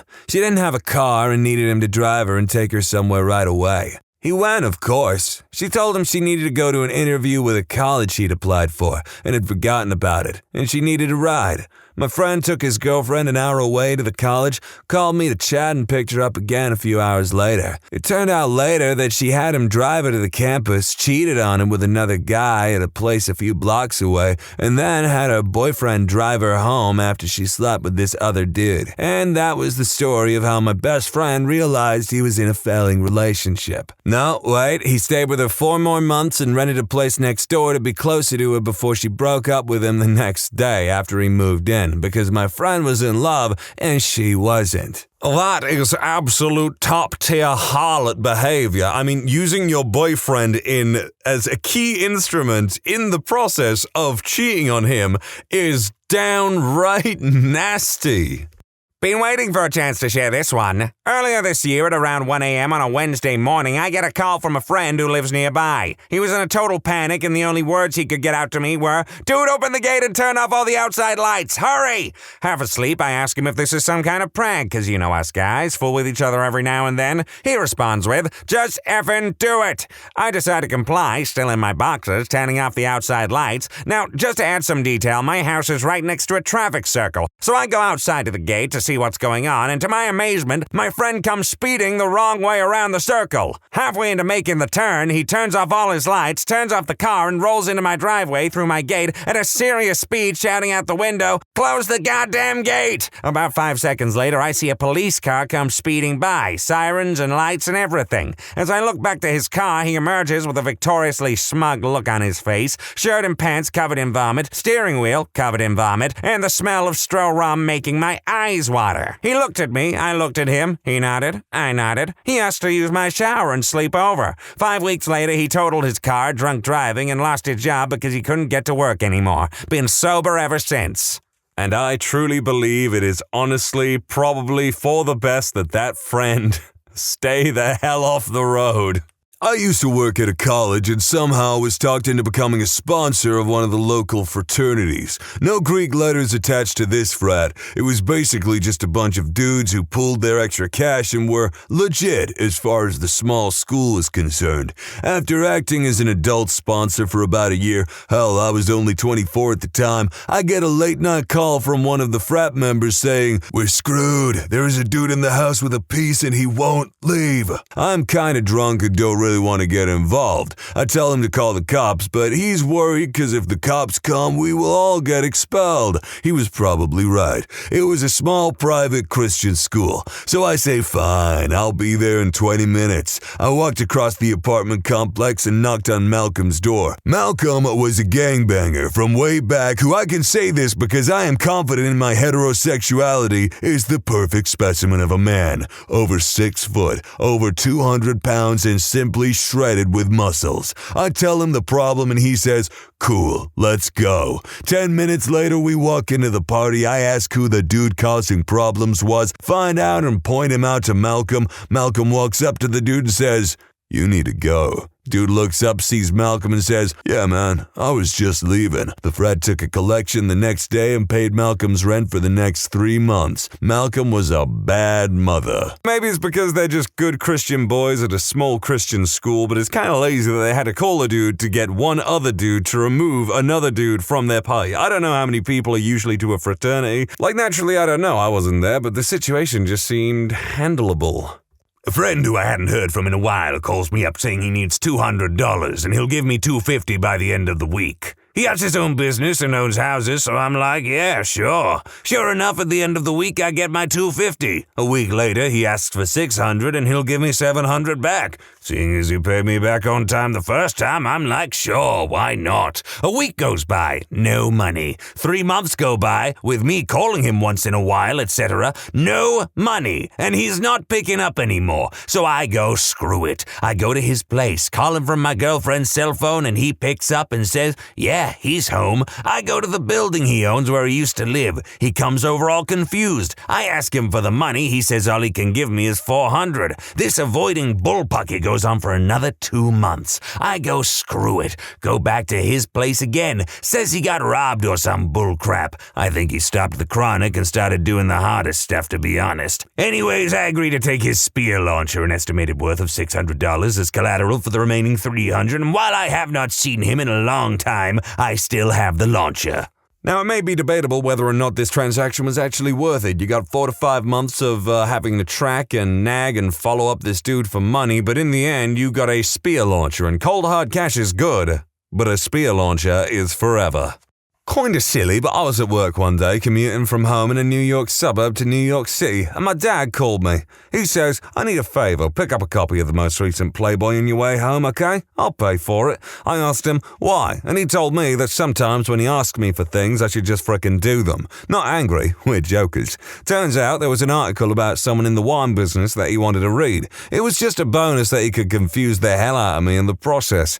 Edit. I can't find the article online, but it was during Rudy Kurniawan's scandal. Check him out. It was apparently a big thing in the wine world, and my dad had done some work with him in the past. Though it would be hilarious if he just wanted the magazine, he did have a real excuse. Now, I don't know about the rest of you lot, but I truly believe that this man's father deceived him and simply wanted a sneaky peek at some Playboy bunnies.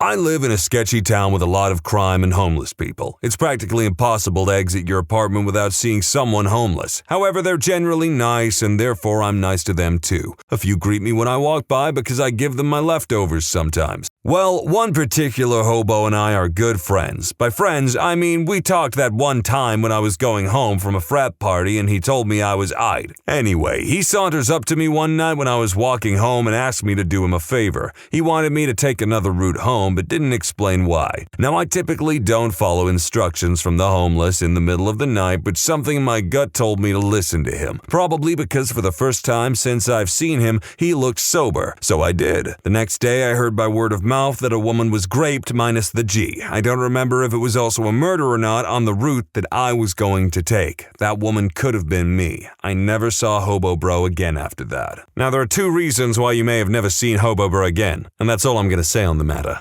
About a year ago, my roommate asked me to squeeze her boob as hard as I can. I asked her why. She told me to just do it, so I obliged her, and she just stands there with her eyes closed for 5 seconds and then runs out of the apartment door giggling. She denies it ever happened now. Well, I really don't know what to say, dude, except girls, women, they can be pretty weird sometimes. I thought that this was just going to lead up to her asking you to check for a cancer lump or something. When I was 14, I was spending an unproductive summer vacation day watching TV. I was alone and was somewhat annoyed to hear a desperately loud knock at my door. As I unlocked the door, my best friend at the time rushes in and nearly pushes me over in the process. He was helping his grandma and attempted to skateboard home when diarrhea struck. This guy comes into my house and absolutely destroys my bathroom. It was one of the worst experiences of my life, not to mention his life. But the guy literally didn't ask, and he didn't need to do so. Human beings should let other human beings poop with impunity, unless it's dysentery or something. Now I say, the poop with impunity is man's truest and greatest right, passed down from God himself. My friend and his wife were raging snow snorters for almost 20 years. They have both been clean for 3 years, and at this point, his prostate cancer has returned after being in remission for several years. He had heart surgery about 3 months ago. A few weeks ago, he asked me if I could do him a huge favor. I told him, of course, because he was there for me when I was completely down and out and unconditionally gave what little he had when no one else could be bothered. He said, "You don't even know what I'm going to ask you yet." I told him that whatever he needed, I'd make it happen. Turns out he and his wife just wanted a ride to Hackensack, New Jersey, so he could buy her a wedding ring. They've been married over 20 years and due to their drug habit have been repeatedly pawned and ultimately sold off their wedding rings. Now they're clean and I feel they believe he doesn't have much time left. He wants her to have her wedding ring. I drove them last week. He couldn't get his legs in the car without help. After they went in and picked out the purchased rings, he couldn't get out of the car to get lunch and pick up the rings when they were ready an hour later. It was a huge effort for him to take that ride and walk without his wheelchair. He spent all his savings on that set of rings. I took a few hours from work and we had a picnic in a park in Hackensack. It wasn't a favor or an inconvenience. I felt lucky they asked. When you're bereft of good health, it's a good thing if you have good friends to make the short time that you have as wonderful as possible. A friend asked me to store some cooking equipment and related supplies. Bowls, pans, cooking utensils, some wine, whatnot. Turns out he'd been getting some as a kind of bonus from his boss. Except his boss's boss wasn't aware of this, and then the police got involved. Felt zero guilt. Got a nice $500 bottle of wine out of it. Then my brother's alcoholic girlfriend drank it one night. Doesn't even remember it. Just wanted more stuff to get her drunk. I will never forgive her. Edit. Since this is supposed to be a no questions asked story, I do have to admit that I did ask one question. When he said he needed me to store these things, including wine, I have a spot, but it's not refrigerated. Is that okay? To this day, he still chuckles about how that was the only part of this favor that I was concerned about. Edit 2. I know some people are probably curious as to what exactly the deal was, so here's a more detailed explanation that I got after the fact. My friend was a chef at a high-end 4-star restaurant. Now, at a place like this, they are really serious about both health codes and presentations, so the amount of equipment they went through monthly was pretty significant. Scratch a mixing bowl, chuck it. Dent in a saucepan, chuck it. Even the slightest blemish on something the customer would see, it's gone. A lot of this stuff wound up with the staff at their homes. That wasn't all of the stuff that wound up at their homes. But the point is more that it's not like this stuff wandering off was really eating into the bottom line. Or at least, that's what my friend and most of the rest of the staff thought. Now, on his own, he probably wouldn't have taken much of anything home past the odd dented, scratched dish and whatnot, but his boss openly encouraged staff to use the employee equipment discount for basic stuff and even the occasional bottle of wine when an employee really stepped up during a busy night or something else. The boss did the same himself, so nobody thought much of it. Flash forward a few months, and one night the boss is mysteriously absent. Eventually, they come to find he's down at the police station being interviewed on suspicion of felony theft. Everyone on staff is thinking this is a huge overreaction on some upper level person's part, an attempt to scare the staff straight and kill off the employee equipment discount bonus in one go. Then they got more details. So at the time, my friend had taken a total of 6 of those bottles of wine and thought that was probably abusing things a bit. His boss had taken whole cases of wine. My buddy had maybe 8 creme brulee dishes. The boss had a few dozen. Pick an example of something my friend thought was on the border. The boss had 5 to 20 times as much, and that was just over the last year. So long story still long, they quickly realized that the police investigation was legitimate, and they were all likely accomplices. A few people panicked and tossed all their stuff. Some, like my friend, decided to hide it until things were a bit less crazy. Importantly, nobody talked. So only the boss went down for it. Damnable sticky-fingered gremlin boss giving me random crap and trying to take me down with him. That would suck so hard. Don't know how familiar you guys are with how underage college parties work, but when the police bust in, usually for a noise complaint, nothing happens. But my buddy was at a party at one of our more sketchy friends' houses, and the police bust in, find booger sugar, and the 3 to 4 cops start trying to process and arrest the whole party. He is luckily in the back. They haven't seen him yet, so he texts me saying to come to that house in a specific spot. Turn my lights off and text him. So I do, and I watch him leap out of a second-floor window and run into my car. And upon seeing the 2 cop cars as I drive off, I ask my first question. That being, what in the figgity yuck? He gave me a bottle of Grey Goose for my trouble. That's a pretty good friend to give you a bottle of Grey Goose for your trouble. My first question would be, where was my invitation to this party? Got a call from a friend at 4 a.m. one night declaring that he needed some help. We both lived in the same dorm at the time, and I figured he was just trying to get in without being seen by the resident assistant drunk, because we were both underage at the time. My groggy butt didn't ask any questions and went down to the side door to let him in. He wasn't there though. I looked around, called his name a couple times, smoked a cig, and went back inside because it was cold as Santa's balls outside. I tried calling him again to no avail and ended up going to his room to see if his roommate knew where he was. Turns out he was in there, naked, handcuffed to the bed with a gag around his neck that he spat out. I laughed so hard I woke the neighbors up, and then they laughed with me. We let him out and he proceeded to tell us this story of this fine woman getting all frisky on him and handcuffing him to a bed. Apparently she was on top, and right before he got lucky, she hopped off, laughed at him, and told him to figure it out when he asked how he was getting out. That's when he laid there for what he said was 3 hours trying to get his phone from his desk at the foot of the bed to his face so he could call. Felt bad for him, but never letting him live that one down. Life's a matter of perspective, and I would much rather be this dude than the guy that got stranded in a desert in the dodged a bullet video I recorded. I'm just gonna say that. When you subscribe, make sure to hit the bell to turn on notifications. Put the playlist on in the background to finish listening to all of the stories. And if you like Am I the Genius, give Am I the Jerk a shot.